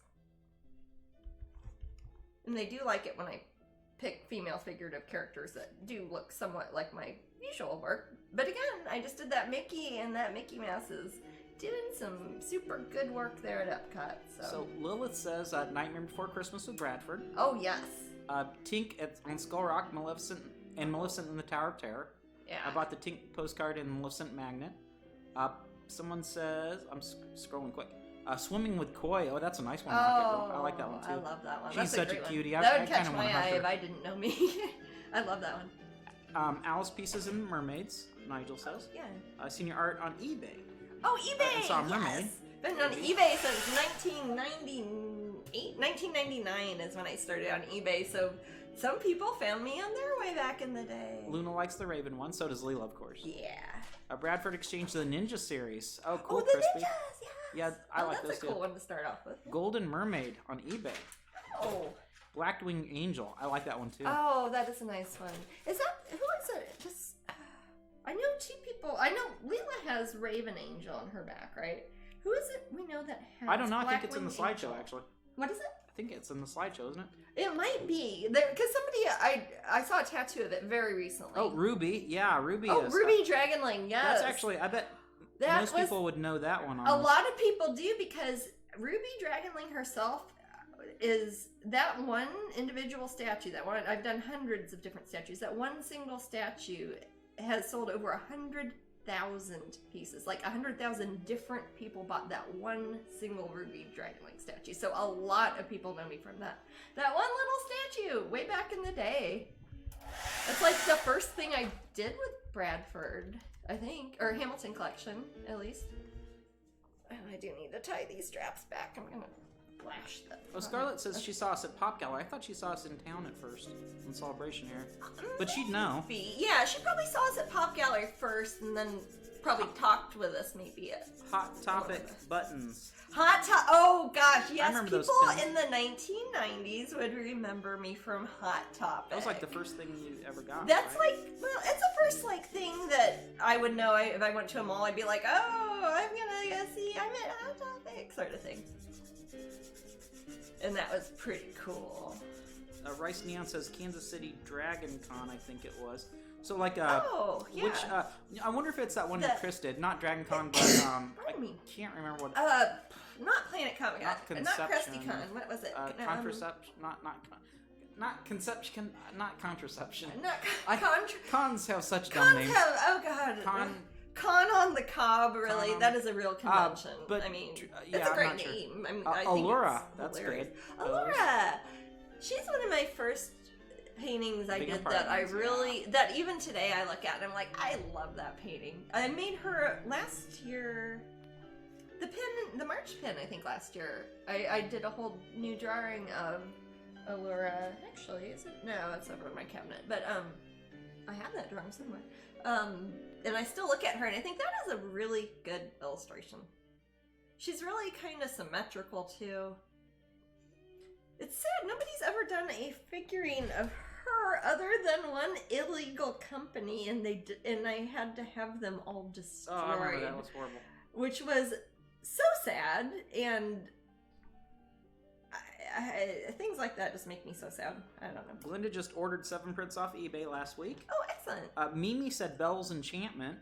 Underground. That's a good well, one. okay, yeah, that one's from a while ago. Yeah. Fairy Bell says Bradford in general. She can't really remember which one. Yeah, there's I bet a lot of people do that. You just kind of organically like an artist. Yeah, and you're like, oh, these remember. are those things I see pamphlets for in the mail. Yeah. My first figurine statue was, you've guessed it, Once Upon a Midnight Dreary, says Leela. Incepticon. What? Incepticon? I don't know. Decepticons. Decepticon. Dinobots. Okay. And I have the whole set of them now, says Leela. Yes, the first Haunted Mansion Bride at Wonderground Gallery. We met you for the first time. If there's any I missed, yeah, I apologize. Thank you. That was a good question. That's a very good question. I love hearing that sort of thing too, because it makes me kind of get an idea of how people know me. Because I'm like, how did you find me? Did like your sister have a shirt of mine, or I never know. Sometimes it's interesting to me. So Jasmine and I we're talking about a few ideas. Since I know how videos work a little bit better, here on Twitch, that's cool how I had that from Lucy. Yeah, I'll actually show it again soon, because I'm sure there are people. Also, I'm gonna need to get up it because you seriously need to fix the straps on my apron. Well, we can do that in a little bit. I'm kind of like. Do you want to do that now? No.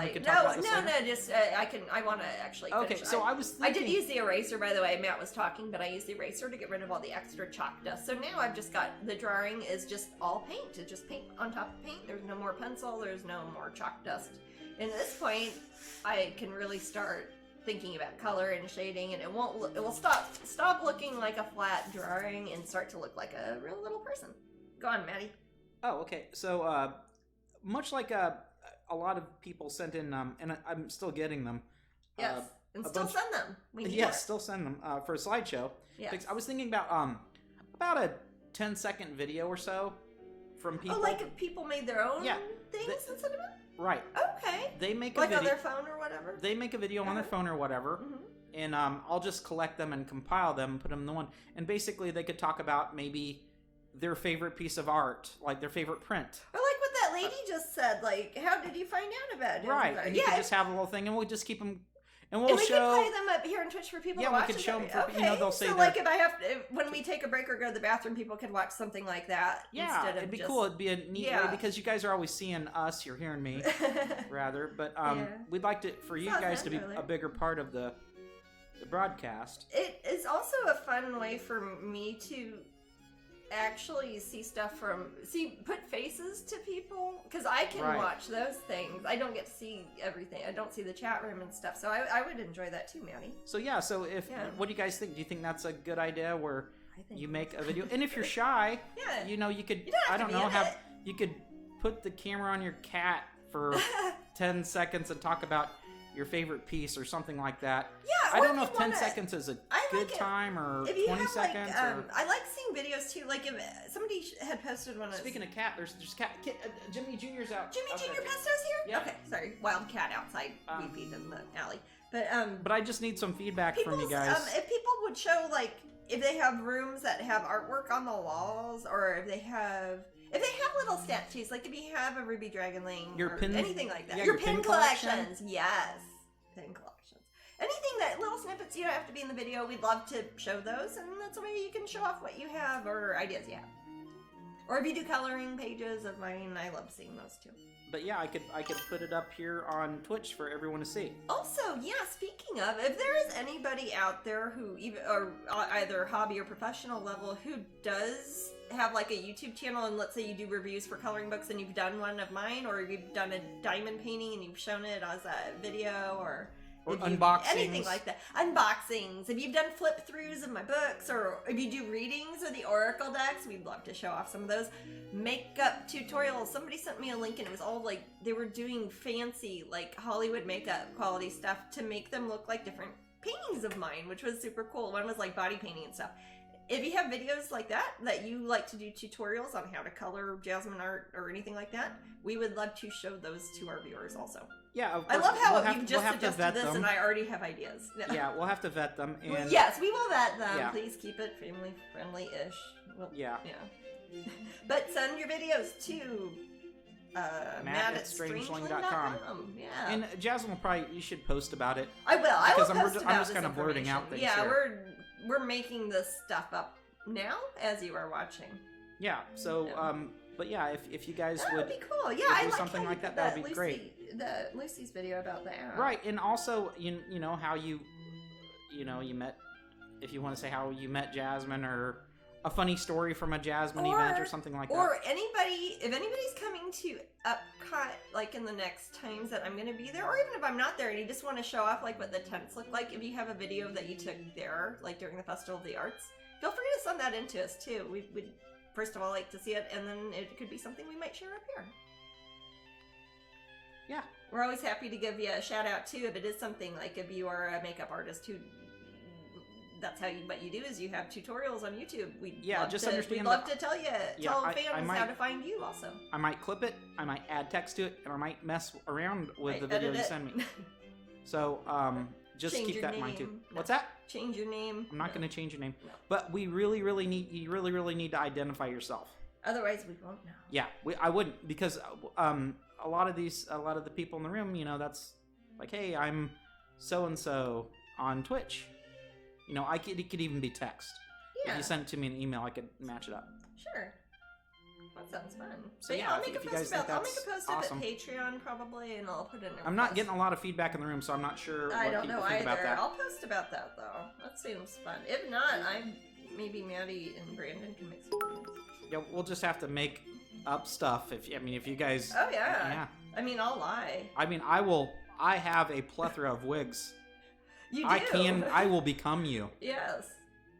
You don't want that. You don't want that. Matt is gonna guess based off of your screen name what your look and your mannerisms are. Yes. And your political ideas. No, just kidding. Well, Luna says I would do it. I don't have much, but I'm willing. It's this simple, Luna. Let's say you hold up your phone and say, "Hi, I'm Luna. I saw Jasmine's artwork in Soap Opera Digest 20 years ago as an ad." So. And then say hi, room, or something like that. Hi, room. Happy to be up at 2. I'm too shy, but you can send you photos. You can talk, sure. And you can point it at your cat. As simple as, hey, my name's. I would just make up a name. Hey, my name's Kimberly, and I found out about Jasmine through this painting called Marie Masquerade. Oh. It's one of my favorites. Gee, I don't have a picture of it, but Matt will insert one here on the video. So you don't even have to have any Jasmine art at all. Yeah, you could lie. You'd be like, I own this original. Oh, don't. Matt, please don't do you lie. have stock footage of those in their frames, please? No, Okay. nothing like that. What I'm saying is, I can put up an image as a reference. Yes. so Yes, people know what you're talking about. Yeah, we'll make it look fancy. I don't know if we will or not, but I can say that. We enjoyed the picture of Tigri on Patreon the other day. Is there a reason he or she doesn't make appearances on Twitch? She runs away. She won't let us grab her. She was a feral cat. We've had her for many years, but she is still extremely skittish. She will come sleep on me at night, but I can't, for example, pick her up and set her on my lap. She would be so scared. I mean, it would be traumatic for her. If she sometimes climbs up on me, and that's just like seeing a double rainbow or something. It's an amazing thing. But that is why you don't see her very often on our broadcasts. She is about 4 feet away from me now. She has recently, in the past week or two, started to get cozy on that kind of gray sofa that's in that picture I put up on. And when I was my drawing board on Patreon that had Tigri on it. But, so she's getting closer to me when I work, which is nice. She used to always, like, hide in the other room. So maybe as time goes by, she might get a bit more friendly. She certainly has done as the past 10 years have gone by. I don't know how long we're going to have her, but hopefully a long time. Also, I was thinking during MegaCon or DragonCon, yes. when I'm there and somebody's, like, checking out people. Yeah. I was thinking about giving brief interviews with some of the fans here. Online and stuff. Of course, I get your permission, but yeah, I it'd always be basically ask people, but yeah. basically me, a camera, and you guys, and I might ask you questions. You guys are always asking us questions. It's kind of nice to. That's true. A little give and take. So yeah, like if Brandon is like doing the checkout or something, or somebody's doing checkout. Somebody's doing whatever, checkout. I could get maybe a Carmen. Yeah. Or something like that. Carmen. But yeah, so I'd be there, and if you do not want to do it, you don't have to. But I'd like to get more footage. I would too. I'd like to have more video, really. There isn't a whole lot of video of me out there. Right. So I'd like to get more footage from that, and I also like to do it at Glastonbury in the UK. Get some more UK people. It'd be very exciting for people.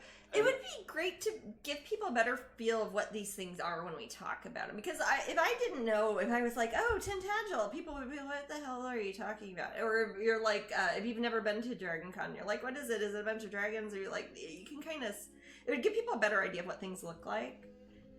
Maybe if you did, is there a way you could do that a little bit at Epcot at all, like, during the next few appearances? I can't set up a camera really. And I can't interview anyone. Oh, you can't set up a tripod. It is.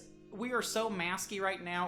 It'd be muffled. Oh, it's just you're right. Not. I don't want that for posterity. There is something wrong with me where I keep all my. I've not ever gone out without one, but I in the back of my head I forget about that. Yeah, you don't want to interview people with masks. I want it to get better. As what I'm saying is, I'm hoping for other. No, we're not like saying take off your mask. No, people. No. Personal freedom. No, sorry. Yeah. None of that. No personal freedoms here allowed. No. Man, guys. Okay, I can never so Jasmine, you want to take your break? I'm going to. Yes, you can fix my apron because I don't want to flash this takes me a everybody second on to TV. get this part ready. Not at this Actually, amount of money. what I can do is I'll put the bumper up, then have the commercial.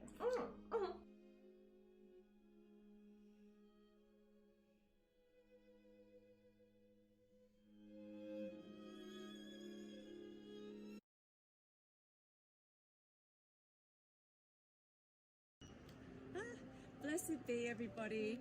Hi, my name is Lucy Cavendish. I am the author of Alice, the Wonderland Oracle, and I'm currently on the road. And one of the things about being on the road is I never know which Oracle card decks to take.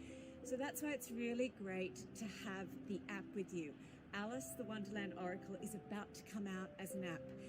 It looks beautiful, all the images shine so brightly through the screen, and you can keep a diary of all of your readings.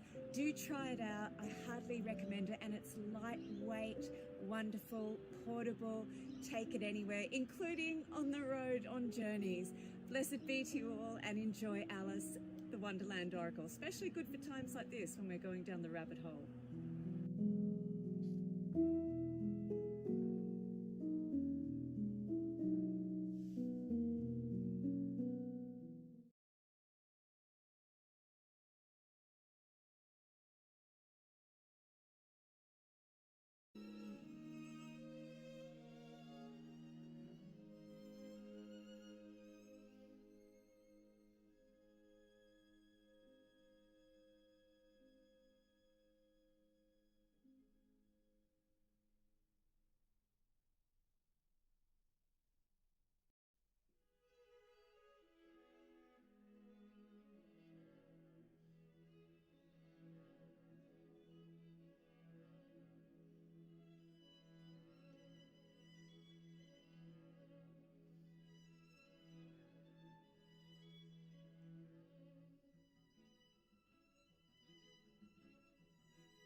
right, we are back. Oh, we are back. So, we are back, and I know we're going to have the giveaway in a little bit, and I'll talk about that in a moment, but I also wanted to show off, for those of you who are not with us at the top of the episode, we have finished Black Swan. I have, rather. Y'all didn't do anything. And have finished White Swan. I'm showing you these so you'll kind of get the idea of what the difference is between the line art, just the flat design that I used to create the pins with. See, that's the pin, pretty simplified version of it. And then this is the painted version of it. That is the full-scale painting that's shaded. You can see there's a lot of different colors. There's background, neat sun happening, reflections. Pretty cool. So what I'm working on now with Valentine Masquerade will basically be the full fleshed out version of this, which is destined to be a little 1-inch metal pin design. And this will be the more realistic painting that accompanies her. Now I've transferred the sketch, that's what I did this past hour or so, mostly 2 hours, was tracing over my original pen and ink line art design. You might remember this. Now it's all messy and not worth anything, which is why I printed it out on a piece of typing paper instead of trashing my actual nice little pen and ink line art. So I am going to start, now that I've erased all that blue chalk mark powder that Matt thinks is made out of Smurfs. I'm gonna run these back real quick because I don't want to get paint on them. They got enough paint on them.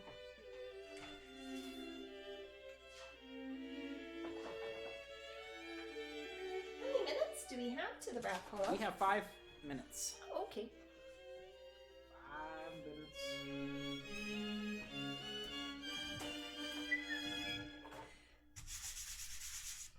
SB Reynolds says, love how the edges meet on the swans. Oh, yes. Which They're is funny. set. It's the backwards of how Matt printed these out here. But yeah, I like that too. If you were to line them up, the outsides of the swans kind of make almost a little yin and yang too. So when we have the prints and the canvas cuties, we'll make sure to release those at the same time in case, like if you're using it as a decorative element in your home, you would be able to get them both and put them together. Yes. Or just get the one you like most. Yes. Or you know any kids They'll that be do beside each ballet other on the and website. you know. What's that? They'll be next to each other on the website. Yeah, Easy we'll put them peasy. next to each other on the website. Amber might even set up something where, like, if you... I know right now if you get the... they're not on the website yet. It's basically just for Patreon people. But with the Masterpiece editions, I think if you get both of them, is it cheaper or something? The new... Yes. Yeah, because I think it's $5.95 usually, but it's like 1,000. 2 for 1,000. If you get, like, both of them. And there are some of them left. Some have been reserved, but there are only 5 of each made. So, if you want one, email matt@strangeling.com. What I'm taking now is I'm taking some of that paint that does not have the gesso in it, but is the same color paint that I had mixed with the gesso originally in the background before I started transferring my sketch down. I'm going to take some Titan Buff, which is a color that is basically like white, but with a little bit of yellow, a little bit of gray, a little bit of brown in it. Kind of an off-white. It's like, if you got a boring apartment, that's probably what color it starts off with. What size are the Masterpiece editions for the swans? Let's see. She's an 8x10. I'm going to be putting, like I said, I was kind of matching the color palette on the pin to the original Alice in Clockwork pin, the same enamel. So I'm gonna have kind of some gears and kind of a clockwork steampunk sort of badass background. So it's going to be fairly detailed. It's slightly comparable to how the Black Swan and the White Swan are, because it's the same size character. I would say that would be a 16x20. This is an 8x10, so it is a 4:5 ratio. That would be a 16x20. So the masterpieces on this would be 16x20. They were asking about the swans. Oh, the swans are 16x20. Okay. Yes, I'm sorry about That's that. okay. I thought they were asking about this one. Jasmine, We're painting a lot. Yeah. Jasmine, would you ever consider doing the Egyptian goddesses? Yes. Or gods and goddesses? Yes. I love the one Egyptian one I've seen. Oh. Wolves in ancient Egypt are my thing. Ooh. Those are two cool things. Those are two of my favorite things. I have painted quite a few Egyptian pieces. I have right now a really cool figurine series. I don't think I have any of the figurines yet myself. If you Google them, you might find them. My Queens of the Nile series. Oh my god, those are so cool with Bradford. Some of those sketches I might eventually turn into full-scale pins. Those are more kind of not specific goddesses, but I think some of them totally could be like. I'm trying to think. I've got enough for TV. I guess she's not really a goddess, but she has the divine right of pharaohs. They thought she had it. Yes, divine right of pharaohs. You know what I like in I like Egyptian art has a neat symmetry. It does. I particularly like when there are wings represented. Yes. The way each feather has its own block. Yes. Like that, and they're carved so beautifully. You know what Sometimes. is funny? I think those are cool. It is very funny that you mentioned that, because that is something I think of when I have to design wings for pins. I don't know if you can tell in something like this. People use the term cells, meaning there are little metal circles for every time you see a color change. So you've got to have physical little metal circles or blocks to make wings out of. It's a much more organic version of kind of when you see Isis, like the Egyptian goddess, and she's got her two very static, almost Art Deco sort of wings out. I love it. I love it. I love that. It works so well. It also goes to Babylonian art, has that as well. Yes, Sumerian, so Babylonian, a lot of that early Mesopotamian so cool. art. Yeah, that's some good it looks so stuff neat in there, stone. man. It is, and it looks so ancient and so refined. I mean, Egypt almost had a style sheet of consistent graphic designers. If there's anybody who works in the graphic design industry and you look at just day-to-day Egyptian things that have survived into modern times, you rarely see that attention to detail and consistent line on contemporary things being made now. And you're looking at stuff from 8,000 years That's ago. why It's amazing. they loved it in the 20s and 30s. Yes, well that's why when you look at Art Deco things, you often see Egyptian elements of Certainly. So, Baby Button 666, great name. It's funny. I was talking about what people's favorite Mark of the Beast 666 theory was that they've ever heard on Facebook today. Oh. On Facebook. So, but Baby Button 666 said, "Would Jasmine ever consider painting another Tooth Fairy?" I would so like that. I probably should. I did one before as a commission. God, what was it? Was it for a dentist's office? I think. I don't remember. I think it was. But I would love to do that again. Mostly because it's something I get asked a lot, and it is something that is a fairy that And when you're done, people we're gonna know. do that. Kids know it in the United States, in English at least. It's something. Hey, it's a tooth fairy. Do they have the tooth fairy in England? Or is that American construct? I don't know. Okay, we're ready but yes, for the I know a raffle. Yes. Yeah, Okay, okay. raffle. All right, We let's all pick that getting winner. Some pins. You're getting these and the Epcot Abigail 81. pin. Appleville? Abigail. Abigail. Oh, 81. sorry. Abigail I 81. probably didn't You're say it getting clear enough. 3 pins. I don't know where the other one went, but she's here somewhere. You're getting a Painting Pixie pin from Epcot. You're getting the 2 pins of the month, and you're also getting the 2 new Epcot postcards straight from Disney World. And the home version. And the home version for you to play at home. That's what the coloring book is. Oh, wait. It's picture pages. No. All right, let me start that next raffle. So the next raffle is a little different. We will be giving you the Epcot prize pack with the 2 postcards and the Painting Pixie pin, but you will also have a prize wheel that you'll feel like you're spinning it, but really it's Matt pushing a button, and I will pretend to look at the window because I have learned if I do that, it looks like I'm looking at the prize wheel on the screen. Am I not supposed to say that part? Probably. Okay. I will look like I'm looking at the prize wheel, and that's then when I you'll get to see mentioned what prize you win. Horrible show that where kids were stuck in a video game. Yeah. So, yeah. Jasmine, you let me know when you want to do the story. Oh yes! Are you gonna read us a creepy story again, Matt? Yes. Oh my god! We're trying to. Is that same book? People seem to enjoy this feature. I do because I don't get to interact otherwise, man. Again, so Okay. basically, those of you who are new to the room or who have been here in the last, we've done it 3 times now. This will be our 4th time. Okay. Gosh, I didn't realize it became so regular. Basically, I read a story from this book called Charles Berlitz's World of Strange Phenomena. It is an old book that we have had in our joint collection for decades. Multiple decades. So it is pre-internet. A lot of it is probably urban legend, creepypasta sort of stuff that may or may not be true. It was presented to us as children as true, and we like to discuss whether or not they are true, or even possible, or at least probable. There you go. So, basically, I read the story, and just for fun, if you want to involve yourself with, at the end, I like to say, hey.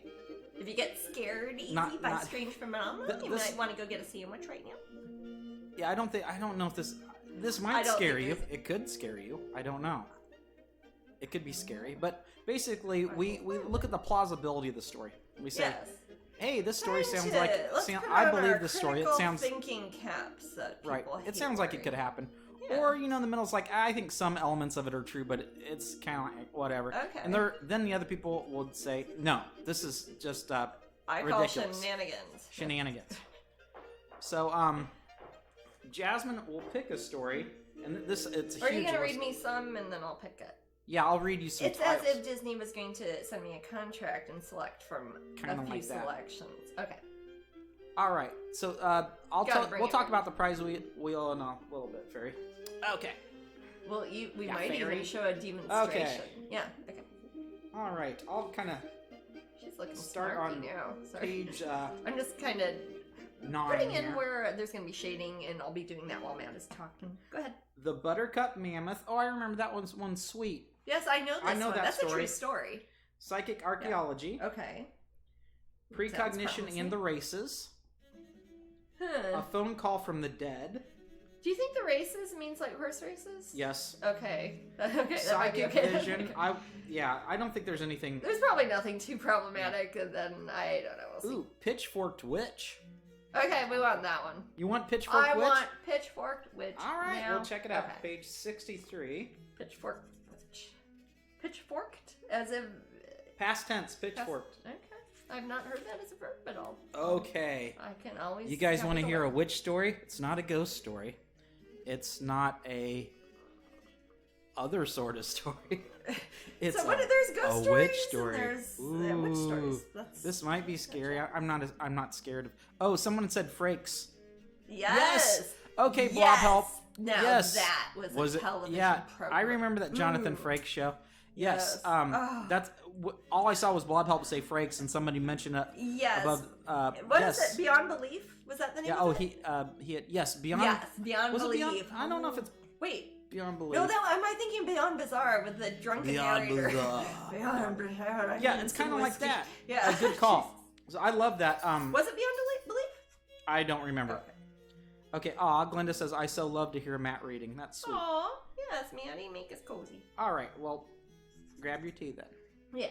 Pitchforked witch. I'll have my kombucha. Yeah. All right. The police were perplexed by the brutality of the murder. Charles Watson, a harmless old man, had been pinned to the ground by the two-pronged pitchfork thrust through his throat. Okay. From his chest protruded a hedge-slashing hook, another familiar tool of Warwickshire farmers. Oh, it's in Britain. Maybe. Oh, I guess it'd be Warwickshire. Warwickshire. Yeah, I'm pronouncing the American way. Warwickshire. It's like if farmers. Davis had his own shire. Yes. Warwick. Locals brooded darkly at a ritual witch murder. But there weren't... This already is begging a lot of questions. What?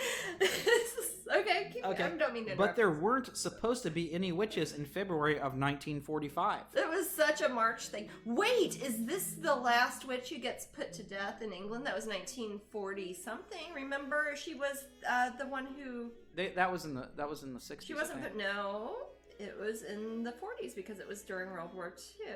I don't know. Well, we'll see. Maybe it is. Okay. Locals brooded darkly of a ritual witch murder, but there weren't supposed to be any witches in February of 1945. Not even in war-ravaged England. Okay. Yep, it is in England. Yes. Since the Bobbies had few clues to go on, they called in the famous Superintendent Fabian of Scotland Yard. Ooh, Scotland Yard's getting involved. Yeah. And Bobby's our policeman, but I think we probably all know that. Oh, I could go on and on about the McNaughton World Team. Yes. Okay, sorry, I won't. Although Fabian spent months on the case, he was never able to bring a suspect to justice. Who killed Old Man Watson then remains a mystery. But Scotland Yard finally figured that he had been perceived as a witch. Certainly Watson's eccentric behavior aroused the suspicions of his neighbors. He kept to himself mostly, sharing a thatched cottage with his niece.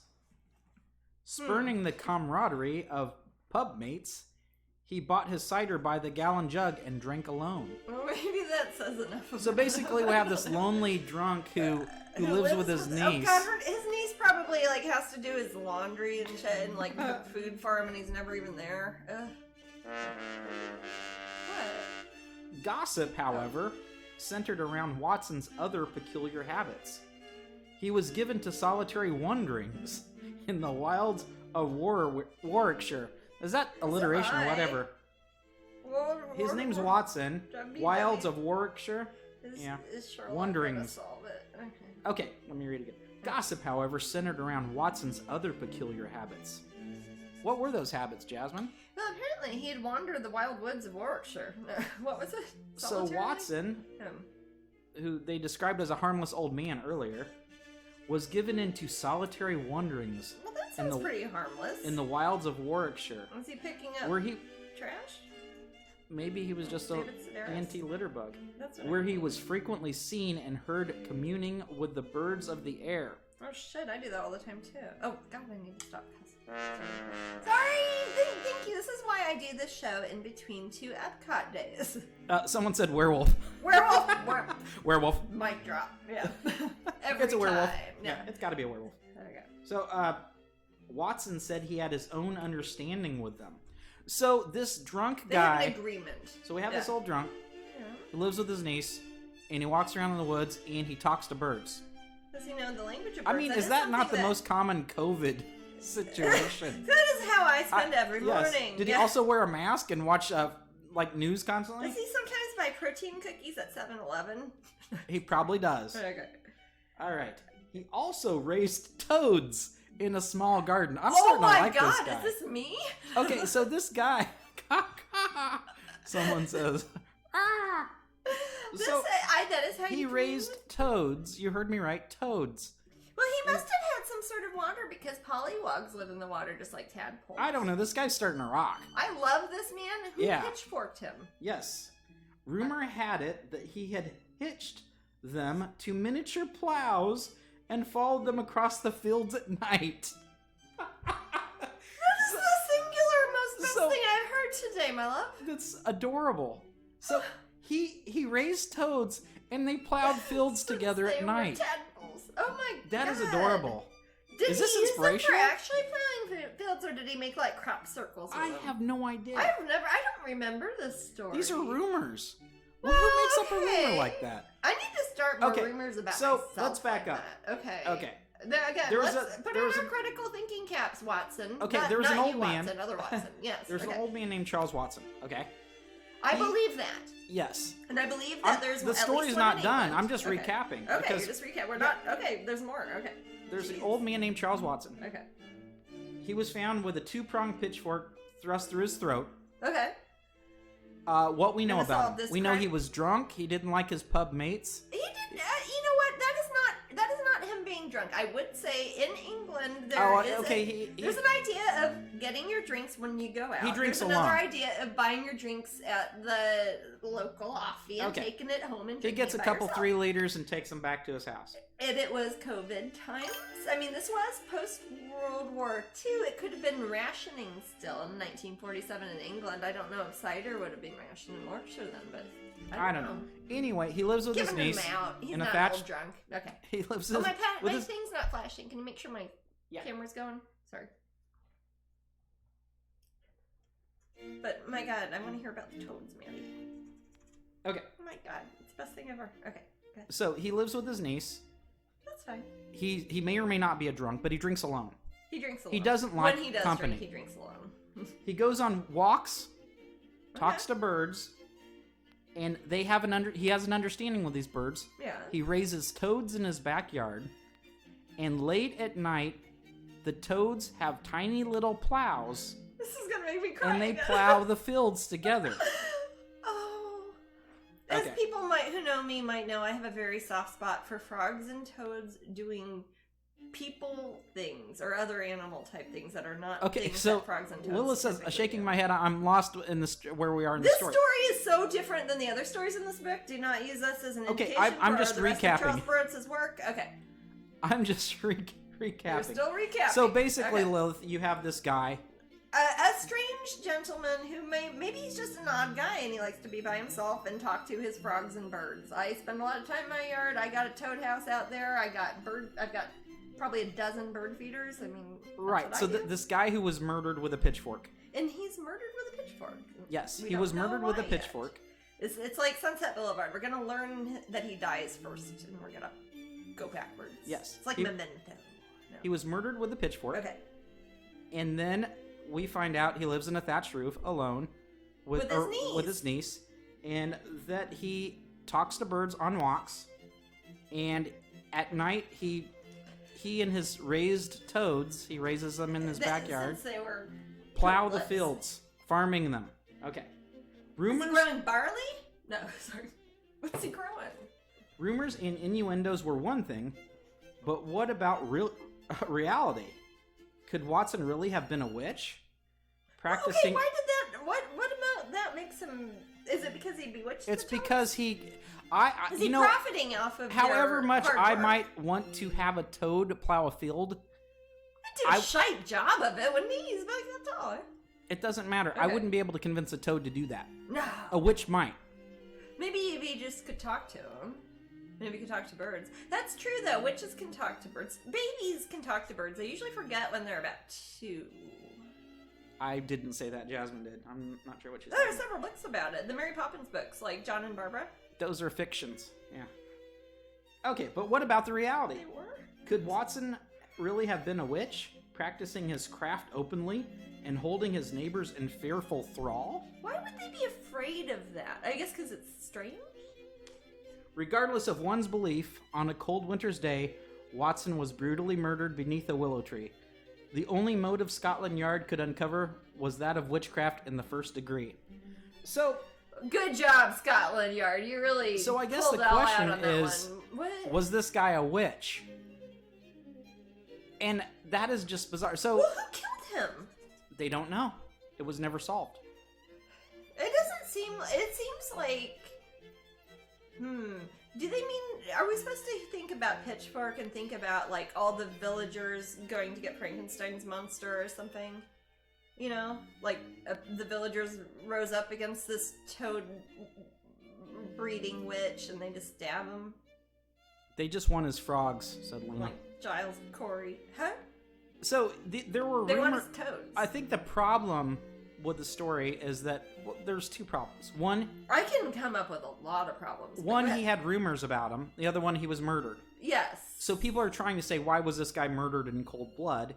Well, the only reason we could figure out is because he was a witch. Oh yeah, wasn't that the guy who, herded toads and like made them plow the fields at night Yes. and Maybe talk to the birds? toads got And him. he would not drink with us at the pub. He must have been a weirdo. Maybe it's. I don't know. Maybe the toads So what do you guys rose up think? against him. Maybe he was an unkind master. Do you guys think that Watson was a witch? No.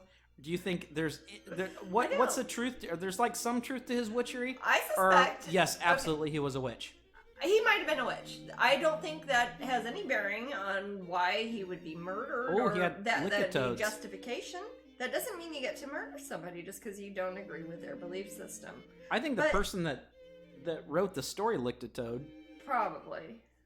Maybe that's why he's raising toads. I mean, that's actually for financial gain, maybe. That was pre-internet, though. Nobody's going to buy toads on mail order. Anyway, I personally think it is a silly story. I suspect I don't think he was a witch. I think somebody killed I think this poor his guy with a witch. niece probably killed him A because she pitchfork. seems to be the only person who knows him. She seems It's to the be only living other with him. person mentioned It's the only other person besides the mentioned in the detective. story. She probably would inherit his thatched Toads. roof cottage and his magic toads. I think his niece was really the witch, and she pitchforked the uncle to get his meager income and to not have to do his laundry anymore. And toads? And he might have been abusive. No, I don't know. Toads. Okay. That's my guess. Leela says, gotta find a toad figure with a little plow for Jasmine now. Yes, little frogs doing things like people things. I mean, or at least tag me in a photo. I like that sort of thing. You don't have to give me stuff, but tag me in a photo, and if you see funny frogs. That was a weird story. There were these. You know what it reminds me of, Maddie? I think there are some even in the British Museum. Sometimes in England and like in London, in old places where you see old Victorian displays of like cabinets of curiosity, and you see a bunch of. Sometimes there'll be like kittens that have been stuffed and made to wear clothes. It's very depressing. But there are often taxidermied frogs and toads in England from maybe the late Victorian era, 1890s-ish times, and they'll be with tiny musical instruments, and they'll be like a whole symphony orchestra, and they're real toads that have just been killed. Well, no, they were found died of natural causes, and then they've been shellacked to death, and then they like make them like little people. They're creepy as hell, but they're kind of adorable. No, Leela says You've she. seen some, maybe. I'm not into. The kitten ones are just sad. I don't Nobody know. needs that I many don't like dead stuffed kittens. Leela says, I'm on it. She's gonna try to find that plow. And Mary Kay says, just don't blame the toads. No, I will not. I will never blame the toads. Or the Hey, birds. A toad has arrived at our front door. So it Mary? reminds me of when What's we that? hear of kings talking to the menagerie of birds, Yes.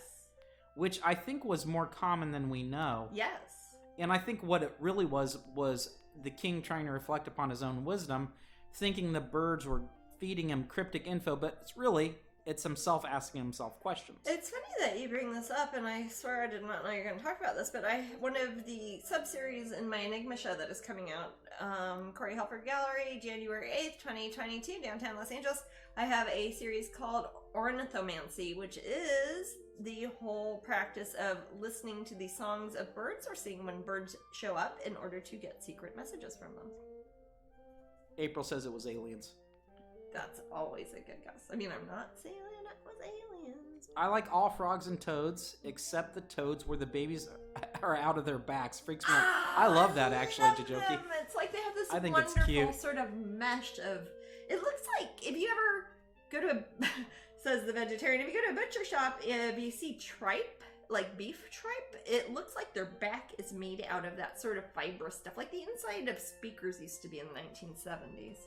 It's that sort of material, and it's on the frog's back, and all its little babies hatch out. It's Aw. adorable and disgusting.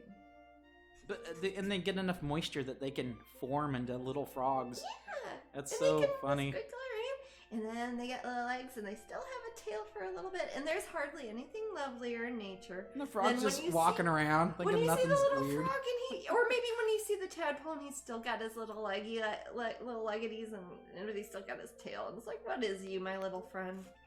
Night, What a Leela. Magic gift. Good night, Leela. I hope you enjoyed your scary, weird bedtime story.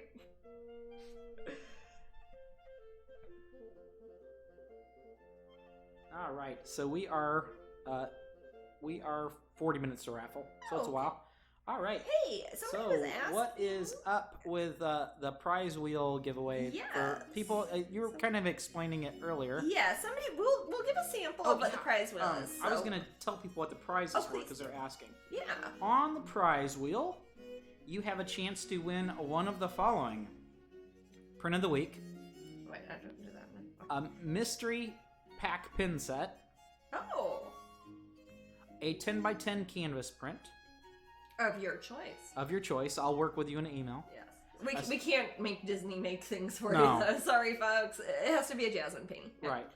16x20 Oh, of your choice. canvas print. I'll also do an 18 by That's 20. like hundreds of dollars. Yeah, I'll also do 18x24 if it's not available in the 16. Oh yeah, depending on the proportions. So They're- basically- they're about the same size. Some are more narrow, some Right. are wider. Um, About a big painting. Yeah. Mini metal pin set 1, mini metal pin set 2, 3, and 4. Ooh. Those are all different. Those are all different. Forever Strange book.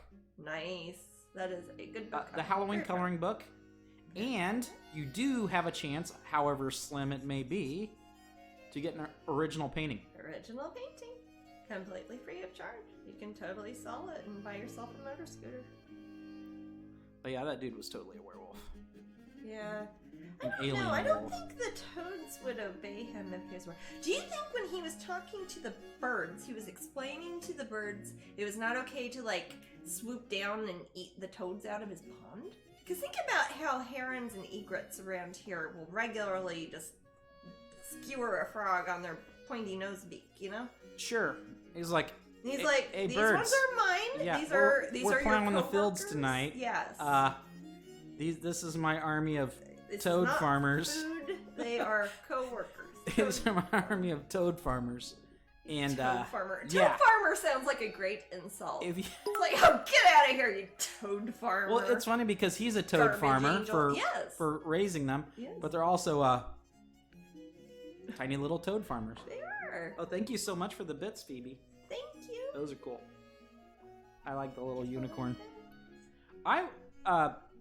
Jasmine and I got a chance to briefly go into the China store yesterday before her signing. Oh, the store And at the China Pavilion at and I Epcot feel- at Disney World. Remember that thing we saw and it said unicorn? Yes. But it didn't look like a horse and it didn't have a horn. I need to take a picture of that and show it to people whenever they complain about my I need to unicorns. Try to figure that out. Toads are friends, not food. Yes. Aw, Some of you may know my name I that love I've Nemo. gone by online, and my email address for 20-some years has been Jasmine Toad because of the character Mr. Toad, who I really like. But anyways, Mr. Toad just arrived at our front door. A box did, Matt. Oh! I don't know how I know that. I didn't. you weren't supposed to. Oh, okay. It's supposed to be a surprise. I just know it. I didn't even get a text. Oh my gosh. Is it true?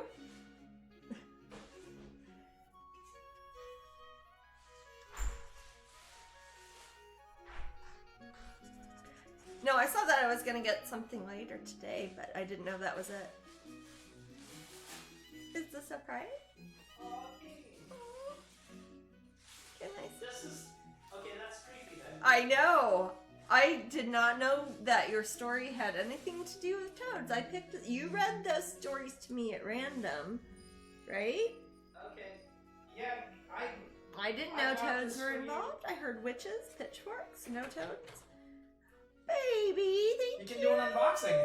I'm not gonna unbox them on thing, Well, but I'm gonna show this- him this because I literally love just came. him. This literally was just delivered. It is a Mr. Toad doing people things. Okay, well I'll unbox some of it.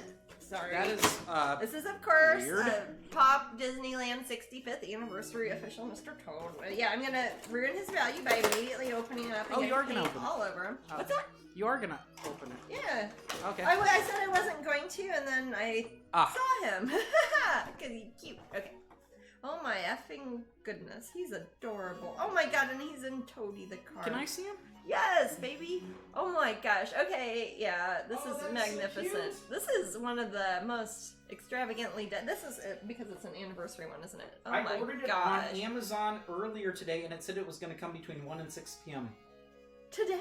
Today. Same day Same delivery. day, yes. Wow. Oh, he's magnificent. That is funny that we read a story about toads and... And it came while yes. we're talking about toads. And he's... It is it's not... doing people I things. don't think And I was that's talking. quite a plow. And I was no, it's not. But I was talking about how my name is Jasmine Toad and has been. No, if That's creepy. rewatch this episode, Okay, man. that it's story is freaky. true. That story was true. It happened live on the air. You And guys were here. that's one of his descendants. It is.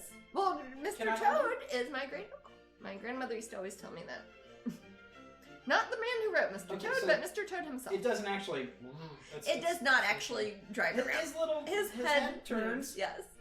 And he's in Toady, Toady. which, as you know, those of you in California at Disneyland who have been That's there the recently, stationary one. that is the one That's that you the can sit one in you front. can It's also that's one you can sit down and get your Oh. picture in, but it is also one that goes around in the ride. It's That is called so Toady. cute. Yes. Do you want to put it by your computer? Or... No. Yes. You Okay. can- you- No. you can keep it Yes, wherever I you do. want. But anyways, he's adorable. Okay. Well, Bobby Bloom... Bobby Bloom, if you're out there, we got this because you told us about it at Epcot. I don't know how he goes back, but That's it doesn't why I got matter it. because I'm keeping him out. You got it because Bobby was telling us about it Bobby, at Epcot. yeah. Oh my gosh, that is so thoughtful of you, sweetheart. Thank you. Holy cow, I didn't see the other ones. Matterhorn bobsleds Mickey. Matterhorn bobsleds Donald. Okay. Anyways, enough about that. That is unrelated to any work Disney stuff at all. That's just Jasmine Toad. Mr. Blob Toading about. Yes. Blob Help says House Hunters episodes like, we're just toad farmers, but our budget's $3.5 million. Yes. Ain't that the way? We raise organic vegan toads. Maybe the toads came from someone he killed, like in Practical Magic. I haven't seen that still. There are a lot of interesting ways that toads can appear in one's life. Well, I guess so. Yep. He's cute. We were just He's one of them. cold. You're cold. He was outside, man. He's cold-blooded. I mean, he's an amphibian. Jasmine Toad. I live about 20 minutes from the Funko headquarters. Cool. Ian says. Oh, that must be fun. Oh, wait. That's neat. That's very cool, actually. They eventually, you might be getting another sort of prize that's related, Jasmine. Really? I might be? Oh, yeah, just don't check our Amazon history. I won't! No, check it all you want. It's just, it's never impossible to check hide things anybody's from history on any. What's that? you. It's impossible to hide little things like that from you. Oh. Well, I didn't know. I mean, until just now that it was Aw. here. I saw that we gotten something. Well, I'm happy you liked it. Thank you.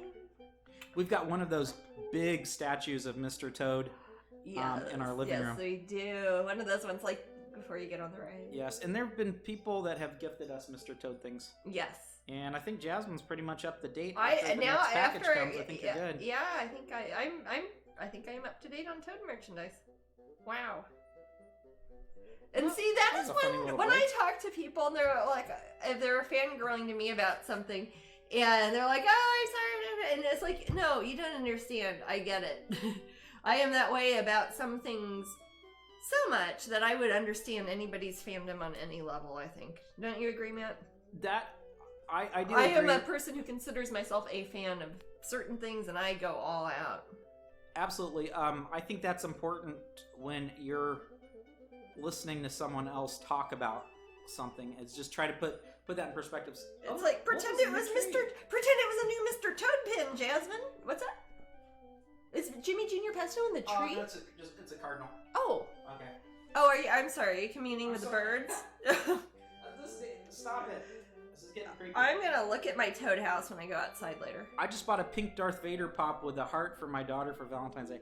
That's so cute. That's a great Valentine's Day. You know what, Maddie? This is like one of the first years in a while I will have had the Valentine pin coming out in time for February and having the artwork done in time for February. I cannot believe how on the ball this year has been compared to last year so far.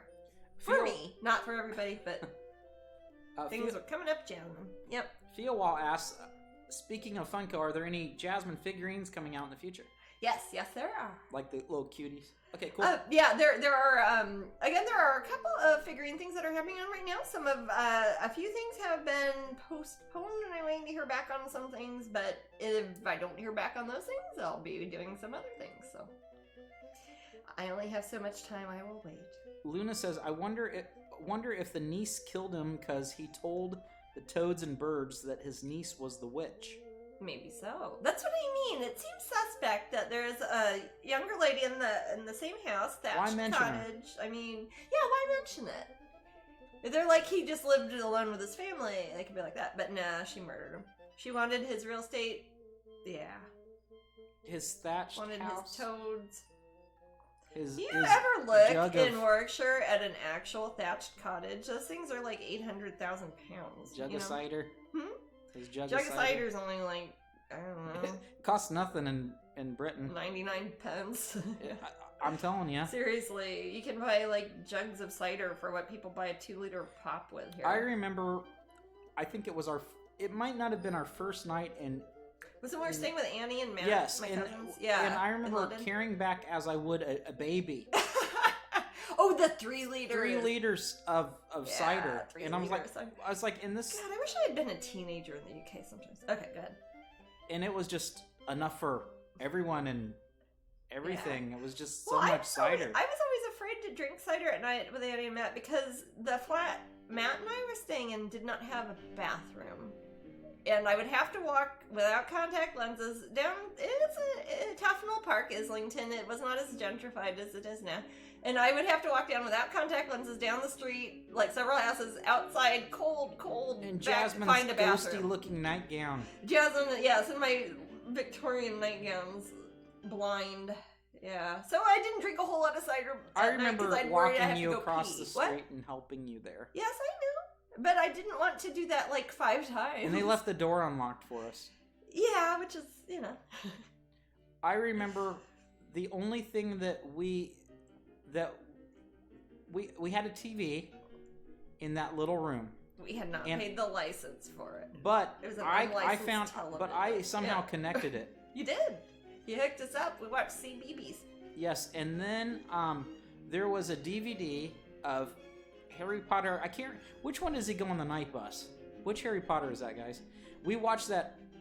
Order of the Phoenix? I watched it like over and over again, and then I'd wake up and it would be on the start screen. on the start DVD screen, play. and it would just be that little shrunken head shaking back and forth. Oh my gosh! It's funny. That is when my cousins were there and we stayed with them. It's the first time we spent any time at all really in London, and I makes me think that DVD you describing that and just like the starting thing on it makes me remember that. So Someone said Prisoner of Azkaban. Will you be painting is more? that Prisoner of Azkaban? Okay. Darling Dragonling series. Will you be painting more? No, I just did Darling Dragonling 6. I probably won't be anytime soon, if only because I have a lot of other projects that I'm in the middle of at the moment. Some of the things I'll be doing over this coming year will be some of the pieces I do for Twitch. I'm probably going to try to keep up with turning some of my cute pin designs into like finished paintings, and so we have prints and things. But in the meantime, I'll be working on my personal pieces for the Corey Halford Gallery show, which is about a year from now in Los Angeles. And I don't think I have any like Dragonling type pieces I have planned for that. So unless I just find like some spare time and do a crowdcast or a Twitch, I might. We'll see. I don't know. I've been doing this a long time. I'll probably be doing it for a long time. So. Has anyone in the room seen WandaVision yet? Nope. There have been 2 episodes so far. This is the Marvel show? Yes. Mm-hmm. That's funny, I was just talking about Marvel. Very, very, very strange show. Is that when you're talking to Todd about it? The Pop Gallery? Yes. Yesterday? Okay. Little Cherub says, I want to see it. We watched them. They're good, says Lisa. I saw both of them, Jojokimo. I'm very much enjoying them.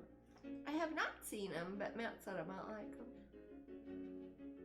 People are saying, not yet, still waiting to watch it with my husband. I think that there are some people that did not like. It's really good if you love Bewitched. I do. There are some people who are like, I don't know what to think about this show, and they're like, they kind of left because it doesn't seem like normal Marvel. Well, but it only So it has 2 confuses them. seasons or two episodes. You said, yeah. How would you even know? I guess you could tell if it's not your bag. Yes, it is like the Dick Van Dyke Show or Bewitched. Okay, well those are often shows I am more familiar with stuff from the 60s sometimes than I am like newer stuff. I might think that's funny. So there are some mixed reviews, but I think it's cool. Is it a comedy at all? It is comedic. It's comedic elements to it. It is more like, again, it's more like that episode of American Dad with the Nighthawks. Oh, Nighthawks. There's a creepy element my favorite episode of reality. Dad. I don't like, that's trying to pierce this otherwise that perfect feels like world. a Twilight Zone or something. So yeah, it's very strange. I think the House of M storyline is coming. Devil in Detail, so many Easter eggs and stuff to pay attention to. Yeah. The camp was a little over the top for me. Oh. I like the camp, but that's me. I want to see the one with Falcon and Winter Soldier. Is that another show they're doing? Like how Wonder and Vision have a show? Maybe so. Disney, again, this is not a paid commercial for Disney, but Disney's Plus is really putting a lot of effort into making original content. They need to if they're going to have that sort of platform. But right, I mean, they ain't pulling punches, and they kind of could coast if they wanted, and they're not. So that kudos to them. Right. So Jajoki Mom says, I watched. I think the next episode would be different, though. The end of the second episode shifted. What I think's happening, Jajoki, is if you look at the No hairstyle. spoilers in case somebody hasn't seen it. Though I In the don't. room.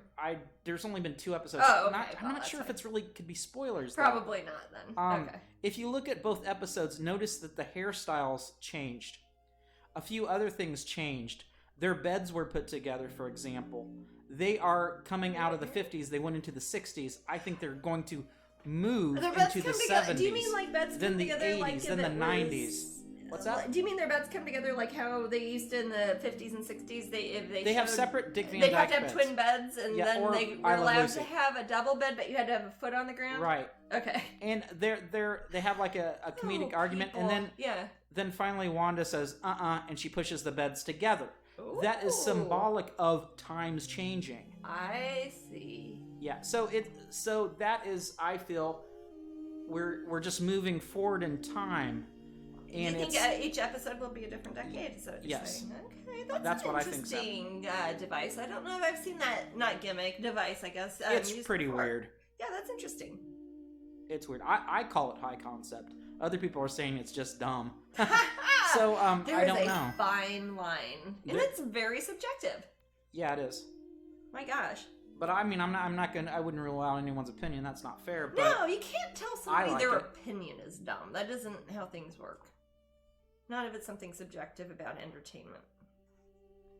Yeah, but it has one element I see in it that remember the Tobey Maguire / Reese Witherspoon Pleasantville. Spider-Man? Or is that Pleasantville? Yes, Pleasantville film? yes. I know that because It everybody tells me that Celebration looks like Pleasantville. Yes, it has aspects of that. That would be the only thing I think, besides something like Nighthawks or Twilight Zone. What about like Truman Show or something? Yeah, a little bit. Like It could be. It's Truman Showy too. The way you're describing it kind of sounds like. Right. I have not seen it, so I have there no are. idea. Okay. I've seen Truman Show. There not could the be Wonder something Vision. very. Someone mentioned the camp in the room. Camp would be a very creepy cover for something evil. Yes, well, that's like why clowns are evil. You know, Sure. It's like why Sure. it is a silly clown with makeup. You Right. know, well, there's lots of reasons. So for it that, seems but like yeah. there's this. This aura because there's such a falseness to everything. It's a disgusting purity. Like a veneer of absolute veneer. But there's something else going on. saccharine excess. Yeah. Okay. Oh, okay. Is somebody Siren Moonbee explaining? says, I think Dottie is Mephisto, who creates the Oh. twins. That goes into the Marvel Universe a bit. But they're going to Wonder have to... Twins form a Right. bucket But of the wonder. fact that they know, both Wanda and Vision know that they have powers, or that they're weird. They know that They are. Do they know each other? Or they just know themselves? Yes, they absolutely know each Oh, other. okay. They hide it. But they hide it like Bewitched. how Samantha would hide it in Yes. Bewitched, or Jeannie would hide it in I Dream of Jeannie. Okay. Jajoki Mom says clowns are evil. Lilith says killer clowns from outer space. Yeah, I've seen that. Yes, exactly. I know the That's- classics. I mean, come Right. on. And that's why the character Pennywise would come to children as looking like, I mean, I don't think he really looks peaceful ever, but it's the guys. It's the the fact that it's something that would supposed represent to be innocence would cheesy destroy and you. funny and delightful. But I or love when it's whatever. overly cartoonish like that. It's Okay. kind of cool. Okay. I'm trying to think of another time when camp is used as a way to not mitigate the creepiness, but aggravate the creepiness of a situation. Like in a film.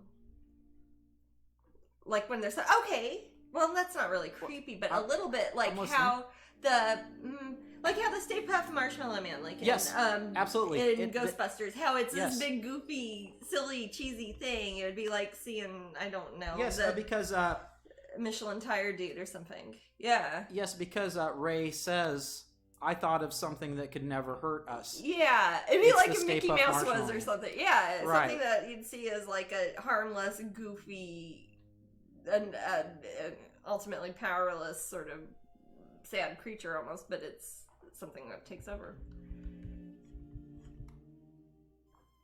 Stepford Wives. Yeah, that's an example.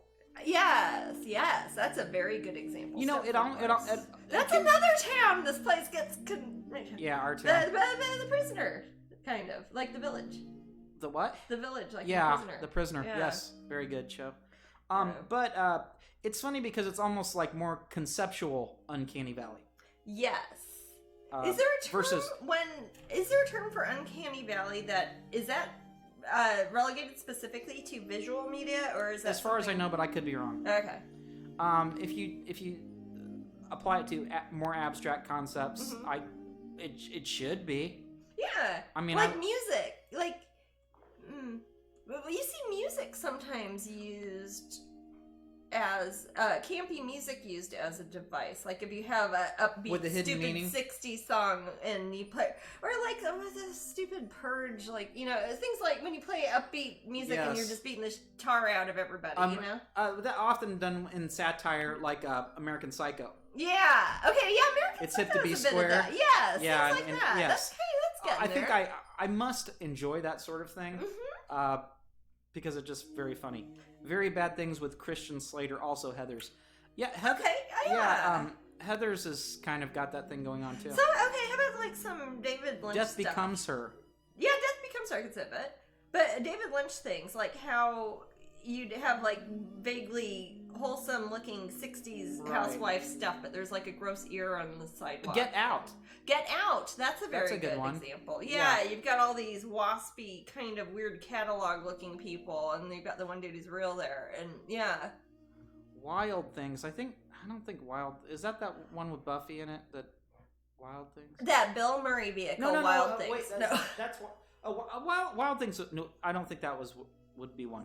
It is kind of tongue-in-cheek. It is not as serious as I think people wanted it to be a serious movie because it carried a lot of NC-17 with Nev Campbell. And Bill Murray was the comedy lawyer. Bill Murray is great in it, actually. And I mean, it's not a good movie, especially, but I like Bill Murray in it. Yeah, I remember.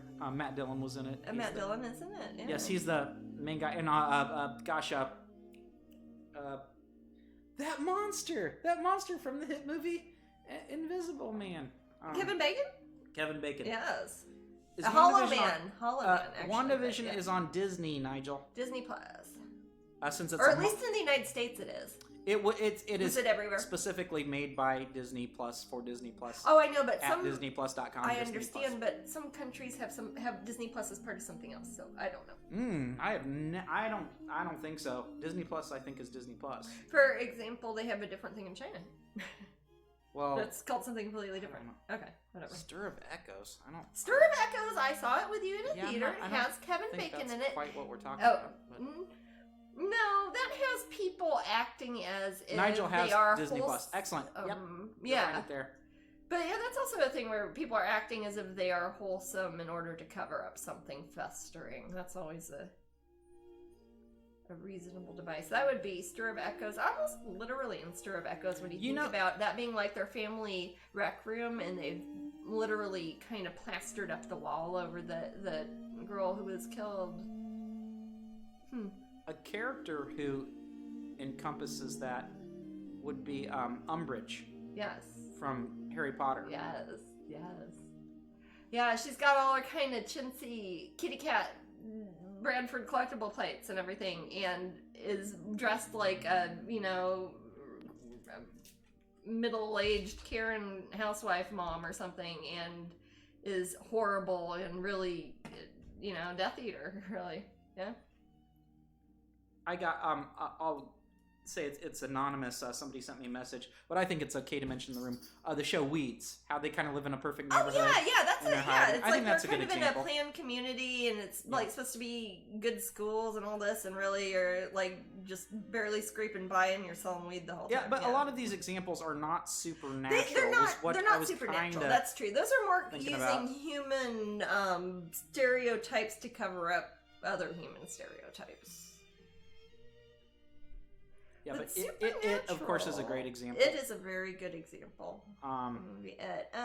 It reminds me of the old trope, I can take any form you please. Yes. And they're really not them, and how about this one? Yeah. It's like all of them are gonna have a creepy carnival vibe for no apparent reason. Exactly. Yeah. Exactly. Okay, Nigel. Nigel added it to the watch list. I'm not sure. Which one? It's very Americana. Oh, the Wonder Vision? WandaVision. Oh, what? Wonder. Jesus, I keep saying Wonder Vision. What is wrong with me? Edward Scissorhands would be a good example. Edward, yes. Not Edward Beetlejuice, not so much. No, I don't know. I would say Beetlejuice. No, because Beetlejuice has a definite mid-century aesthetic that was being really revived during that time. Yeah, in kind of but Edward Scissorhands definitely has that feel. It does. Because Beetlejuice it's the does too, people though. in the town are horrible. Remember how they chased down Edward Scissorhands at the Yes, end? maybe it's I horrible. do. Yes. Yeah, but Beetlejuice really doesn't have that. I mean, who's it going to be? Who's the bad? The people that are The living people are behind trying the to take facade. over and turn it into a theme park with ghosts. Yeah, but those people are already bad. Oh, somebody dropped a witch on her sister. No, but Beetlejuice or Edward Scissorhands is a great example. Hey, you know what? That's an example Oh, of a she's- co-branded Glenda says, no, project those I are did just that my didn't favorite go Tim Burton anywhere. films. What's that? No, those are just my favorite Tim Burton films. Oh, they're good. Yeah. Yes. No, I did actually have a co-branded concept with Edward Scissorhands that I don't think ever got picked up or it's put on hiatus indefinitely, but it was contracted. So people are like, "When are you gonna do Edward Scissorhands?" Like I did. I don't know if it's for anything or not. I gotta wait till the people in charge of it decide that stuff, and they might never, or they might do it 15 years from now. You know, you could even say that since the mayor of Amity in Jaws tried to sugar lace and play down the shark attack, Yes. that kind of has that thing going on. They're like, oh, there's really no danger, don't worry about it, you know, Which because is he an wanted to Easter make egg. money. Yeah. Greed is often a motivating factor. Witches of Easter egg is kind of like that. Oh, got comedy mixed with? You mean mixed with drama and sci-fi? Donnie Darko, yes, Donnie Darko. Donnie Darko. Fantastic. I Yes, love it. and that is an example of Yes. using a cartoon rabbit in a creepy kind of way. And it's creepy because it's, you know, gross and spooky and you don't know what it's about. But also, usually you'd see a bunny mask as something like a kid would have. Yes. Oh, Anytime there are children toys. singing.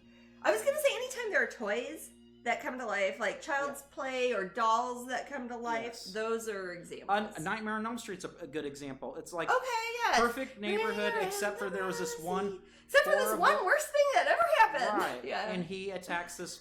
The perfect nurse it's- at the hospital. Now with yeah. that, it's Rape 100 madmen. modern man being afraid of this facade that they've built being destroyed so easily. Mm-hmm. You know, it's really don't take my perfect town away. That's really not perfect. We pretend it's perfect.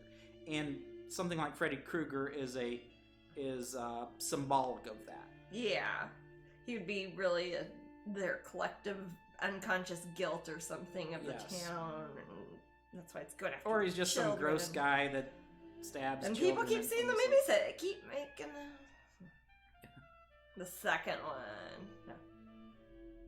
Yeah, and the third. And The Dream Warriors. the second one was the one we watched the documentary about the making Yes, of. it's very good. No, it's good. Yeah, I would recommend it. It's pretty cool.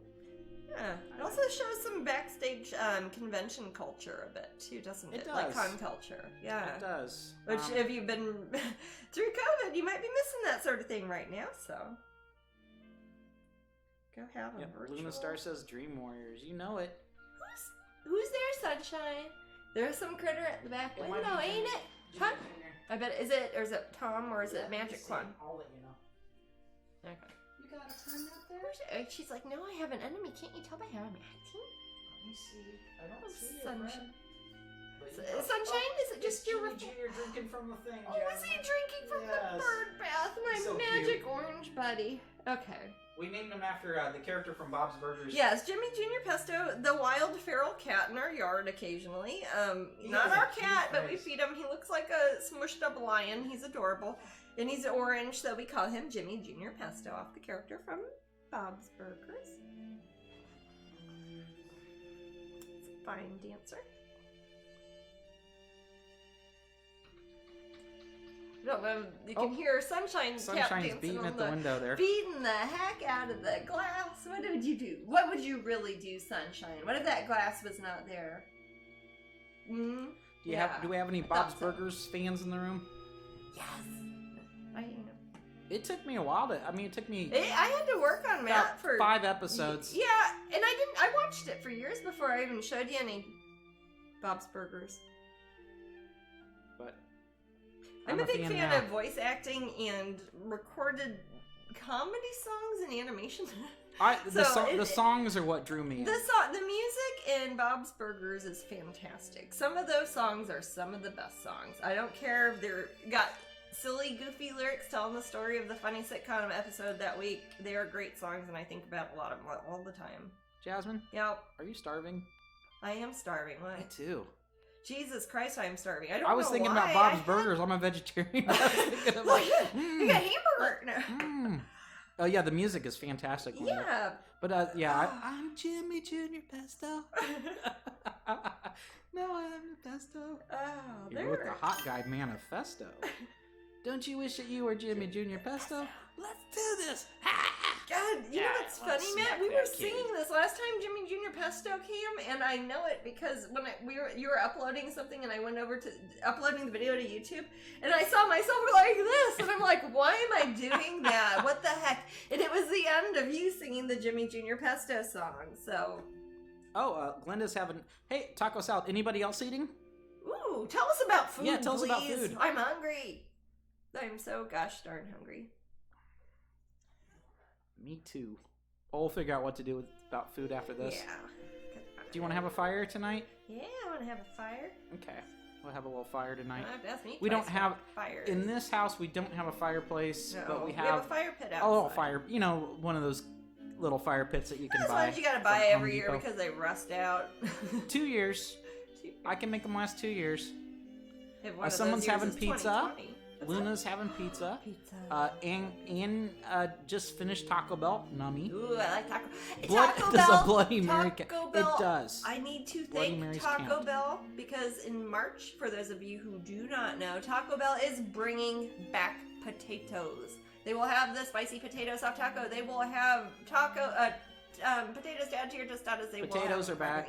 Not only that, in March, Taco Bell will also be announcing their merger or whatever, their co-branding Is it with Beyond or Possible? Beyond Foods. Beyond, okay. They're going to have Beyond Meat crumbles, which are a plant-based meat alternative, which is super tasty. Tastes as much like meat as meat at Taco Bell ever probably tastes like meat. So I would say wait till March, go to Taco Bell and try it. In the meantime, go to Del Taco. They basically got the same stuff And going Chronic on. Tacos. Super good. And Chronic Tacos. We finally have them in Num Florida. num. Chronic Tacos. Holy cow. I mean... I needed, back when I was sick, I needed to gain 15 pounds, and I wish we would have had Chronic Tacos. I would have gained all that so fast. So much faster than I did. I tried to force feed her, guys. I did. literally gained like 15 pounds. L. Hertz says, we're cooking chicken marsala for dinner tonight. You know, I never had it when it was chicken, but I had a fantastic... You had a veggie chicken Yes, and I can see why people would like something like that. It was very tasty. There is a delicious veggie chicken marsala. If you guys or anybody here is in the Orlando area... Yeah, Orlando people probably know this. Orlando people already know Ethos. We are Vegan. blessed people here in Orlando because Ethos. And if you come visit Orlando, go to Ethos because it's awesome. Yes, I have told people this in like Disney blogs. I'd be like, "You're vegan, you're coming to Orlando." Even if you're, it's actually in Winter Park. It's in a beautiful part of Orlando too. It's a really cool, block overs all like sorts of cool stuff. Really, There's really boat rides cool and stuff, alligators and cool shit. But anyways, Ethos Vegan Kitchen is vegan. What is it? Alligators? What? Cool stuff. Sick stuff. What? Cool stuff. You said cool. the shy. Oh, cool scheisse. Okay. Anyways, they got neat stuff there. And vegan food at Ethos is good. They've been there, I think, 20 years. They had their 20th anniversary. Everything is vegan, and everything is so good. I am not vegan. I eat vegan a lot. I'm vegetarian. I'm strict vegetarian, have been for almost 30 years. But I do eat dairy products sometimes. But ethos, I don't even have to worry about that because it's all vegan. All right, I'm gonna read this list They of got fake what cheese people are that's eating. Good. Okay. Susan's eating New England-style baked beans, roasted sweet potatoes, and delicata squash. Ooh, I love delicate Kiwi's having chicken and noodles. Marty just got Subway. Nigel just had 2 little packs of cheesy Cheetos. All right. Jay Norris had black bean soup. Jasmine loves that. Oh, She black can't bean eat enough of soup. that. Yeah. Get me some veggie. Penny is black having bean Cajun soup. rice. That sounds Oh, that sounds good. Black Widow's having roasted assorted veggies for dinner. That sounds good. Pozole. I don't know what that is. Oh yeah, you do. It's a hominy stew from Central and Mexico. That sounds like incredible. Then. You can Okay. stick Oh my gosh. jackfruit in it too instead of stop pulled it. pork. And holy cow, put a slice of lime on that and Ann a bunch of ancho chili. Ann says, I need the chili cheese burrito back. I think that was a taco thing. Jasmine, Ann just having jasmine rice topped with cream of mushroom soup. Mary Kay is having M&Ms with peanuts. Oh, that's breakfast of champions. never a bad decision. Taco Bell's my weakness, says Jajoki. Excited about the potatoes. Yes. I like Taco Bell too. Yeah, potatoes, and they're gonna let you put fake Beyond. Brandon and I chicken on had everything. Brandon and I had too much Taco Bell after a while. Uh-oh. I had a lot of Taco Bell. Too much Trying to figure out Taco where to Bell. go on my birthday, Glenda says. Oh. Yeah, it depends where you're at. Someplace, parts of the world, or have restaurants open with distancing. Some of them don't have restaurants open at all. So and if Uber you're Eats lucky, is always a thing. Yeah. Vampy says, oh, the taco potatoes, yum. Yes. And Katie says, watching the huge Chiefs game, Mahomes is out. It's a nightmare. I'm a crowler and a Bloody Mary into it, and definitely grabbing another crowler. So they're not doing well, I guess, huh? I guess not. Last night we I had don't some know from homemade sports. French onion soup. You know what I make usually good. made with the chicken stock, so I can't have it. No, but it's I've had usually it. made with beef stock. I'm sorry. Sorry. Something. With beef. Banana demi-glace, muffins but sound good. I make French onion soup that is vegetarian and is so good. I've never made vegan French onion soup, so I've not tried it with the vegan Gruyere because I use regular Swiss Gruyere cheese when I make it, but I use the vegetable broth. But I don't know. I just had those new. Is it Follow Your Heart? No, it's the 365 brand Parmesan shreds were really good. Those were plant based.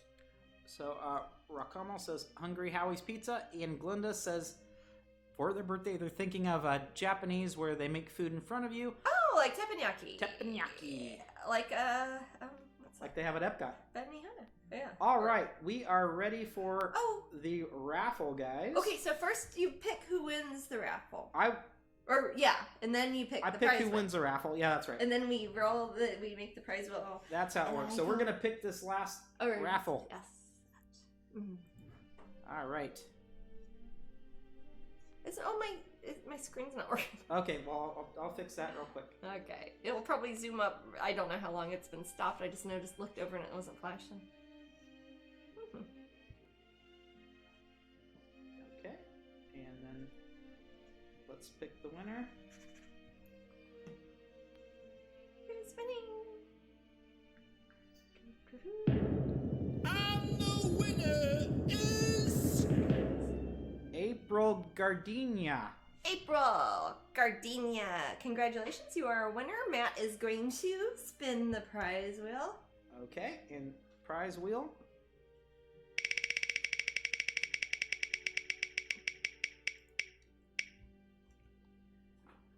And a mystery pin set. A mystery pin set, really? But I can't see which one. A mystery pin set is a mystery, right? Oh, the mystery pin set. Yeah, That's mystery what- pin set. Yes, right? you got a mystery pin set. Cool. Okay, so that means you're gonna get one of the. If you don't collect pins, you might know that occasionally we put up mystery pin sets. Originally, we were People gonna are have them all asking the about it a time, lot. but they always sell out every day. So we don't list them very often. But you're getting one today. Cool. Congratulations. Listen to Matt. He's typing something. Yay! He will tell you how you And all the can Disney postcards. and you and get the Peony Disney Pixie postcards and pin. the Epcot pin, and That's I will a sign really the Mickey nice- Mouse and the Princess Tiana, and It's pretty cool. Yes. So yay, April, just follow those yes, follow those instructions. instructions. Alrighty. And we Oh, are oh, done. that's our last one. Ah, okay. So let me think. Let me do recap. Tomorrow, Epcot. If you are at Disney World, I am at Disney World. I have 2 tents of artwork at Epcot. I will be at the Wonderground Gallery tent. It is over by the Morocco Pavilion in Epcot, by the lake. Across from it is where you can check out, which is a little complicated, but it's obvious when you get there. Cast members are happy to help. You can also see my artwork at Epcot, a short walk away at the Pop Gallery tent, located on the China Pavilion right before you cross over into Germany, etc. on the drawbridge, and I'll be there later. But you can check out my event page, etc. Links, Google me. You will find when I am at Epcot, what times, what tent, what I'll have. We will be back here at Twitch on next Sunday, correct? Yeah. Yes, next Sunday. That would be the 25th. And I did not show you my ACEO cards. I told you even during the break. Okay, I painted them when nobody was like. You I wanna painted them during the stay week. on a little bit longer. I'll show them real quick Okay, and post a link real because quick, they're gonna end in like 3 days. also, and nobody's gonna see them otherwise. Okay. This is funny. I'll tell you as I'm working on Lola Mole in the room. Just found you here on Twitch, but they did in 2006. They did their GCSE on you. In 2006. And they didn't realize that you were here, and they just came across you again. Gosh, well, thank you 15 years ago for doing your school report on me. All right, and I'll put up the link for this. I'm guys. still making artwork. I hope you are too, especially if you're doing There you art go. stuff. I'll put up the link. Okay, real quick. so real quick, these are the ones I worked on during the week. These are the ACO cards. I didn't do these on camera because I didn't do a crowdcast because we were at Epcot, but these are the ones that we have, I will put the including link some up of the real ones quick, that guys. have been Pop Gallery exclusive canvases. I have the ACOs. That's the only thing I get to sell out of them. The ACEO is the only thing I have. So I've got one of each. I've got one of Luna. Luna Moths is lovely. We have one of the pretty lilac lipstick mini paintings I had done. And that is these are each hand embellished canvas chiclets. I paint little details. This is actually, Wintry Steampunk Angel was a custom painting I did for a Patreon patron who bought one of my custom minis. Have you ever wondered how those turn out? This is the canvas chiclet, of course. There's only one of these made. The original painting belongs to the person who commissioned it. Here is, oh gosh, I don't even want to know how much this one's going to go for. We put these up on eBay. We start them at a penny because there's only one, but we let people fight over them. Sometimes they get crazy, but they start off at a penny. This is Painting Pixie, who, as we know, is typically a Pop Gallery exclusive, debuting at Epcot. Yeah, I know. And the only thing I have of her, other than the pins, is this, because Pop Gallery has the paintings, and the painting already sold, and they sell the prints and the canvases. Actually, my sister Amber makes the prints, so I made the ACEO tiny little canvas. I painted little details, signed and numbered. Very We also special. have Amorphous Wing, which was a mini painting I did a while back as a mini study. Mists of Time, that was another mini study I did on a crowdcast for my Patreon. And then this is kind of a neat one because I think right now this is the one that Pop Gallery is using at their tent at Epcot, like as their big display thing. It is Wintry Dragonling, a very, very famous picture of mine from right at a year ago. It is a Pop Gallery exclusive, usually available at Pop I'd show Gallery it at off, too. Epcot. What's that? I'd show it off too. Yeah, it's really a beautiful. great.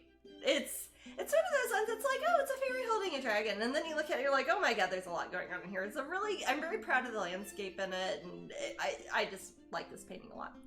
And I don't sell the prints. Pop Gallery does. You can get them from them. You can get them at Epcot, but you can bid on eBay for the tiny hand embellished baby dragon of dreams. Look how tiny. He just wants kisses. But anyways, those are the ACO. Sorry to throw those at you at the end, but those are up for auction. I think they end in like 3 days. Start them at a penny. Sometimes they just go for a certain amount of dollars. Sometimes they go for certain thousands of dollars. So who knows? Well, kitties are saying goodbye, or Matt's pushing buttons or I'm something. being silly. Yeah. Okay. Oh, take what are you? And also, Golden Fluid Acrylics. I wish that they were my sponsor because I sure talk about them a lot, and that's what I used to paint. all right, guys. All right, I'll keep y'all posted on this painting as it goes. If anybody, it's early on, but if you're interested in the original or reserving one of the Masterpiece Limited Editions, has anybody gotten the original yet? Do you know, Matt, or have we gotten inquiries? For that one, Yeah, the one we I have started. inquiries already. I need On to the go through my original? emails and Okay. timestamp those. Okay, yeah, so we have multiple inquiries on the original. We will index those in the order in which you email us, which kind of puts you in a weird place because you're like, the sooner you email, the sooner you'll be at the top, but you want to see what it looks like, so. This is actually a better one than others because you can already kind of tell what colors it's gonna be. All right, peace out, witches. Peace out, witches. Don't get pitchforked.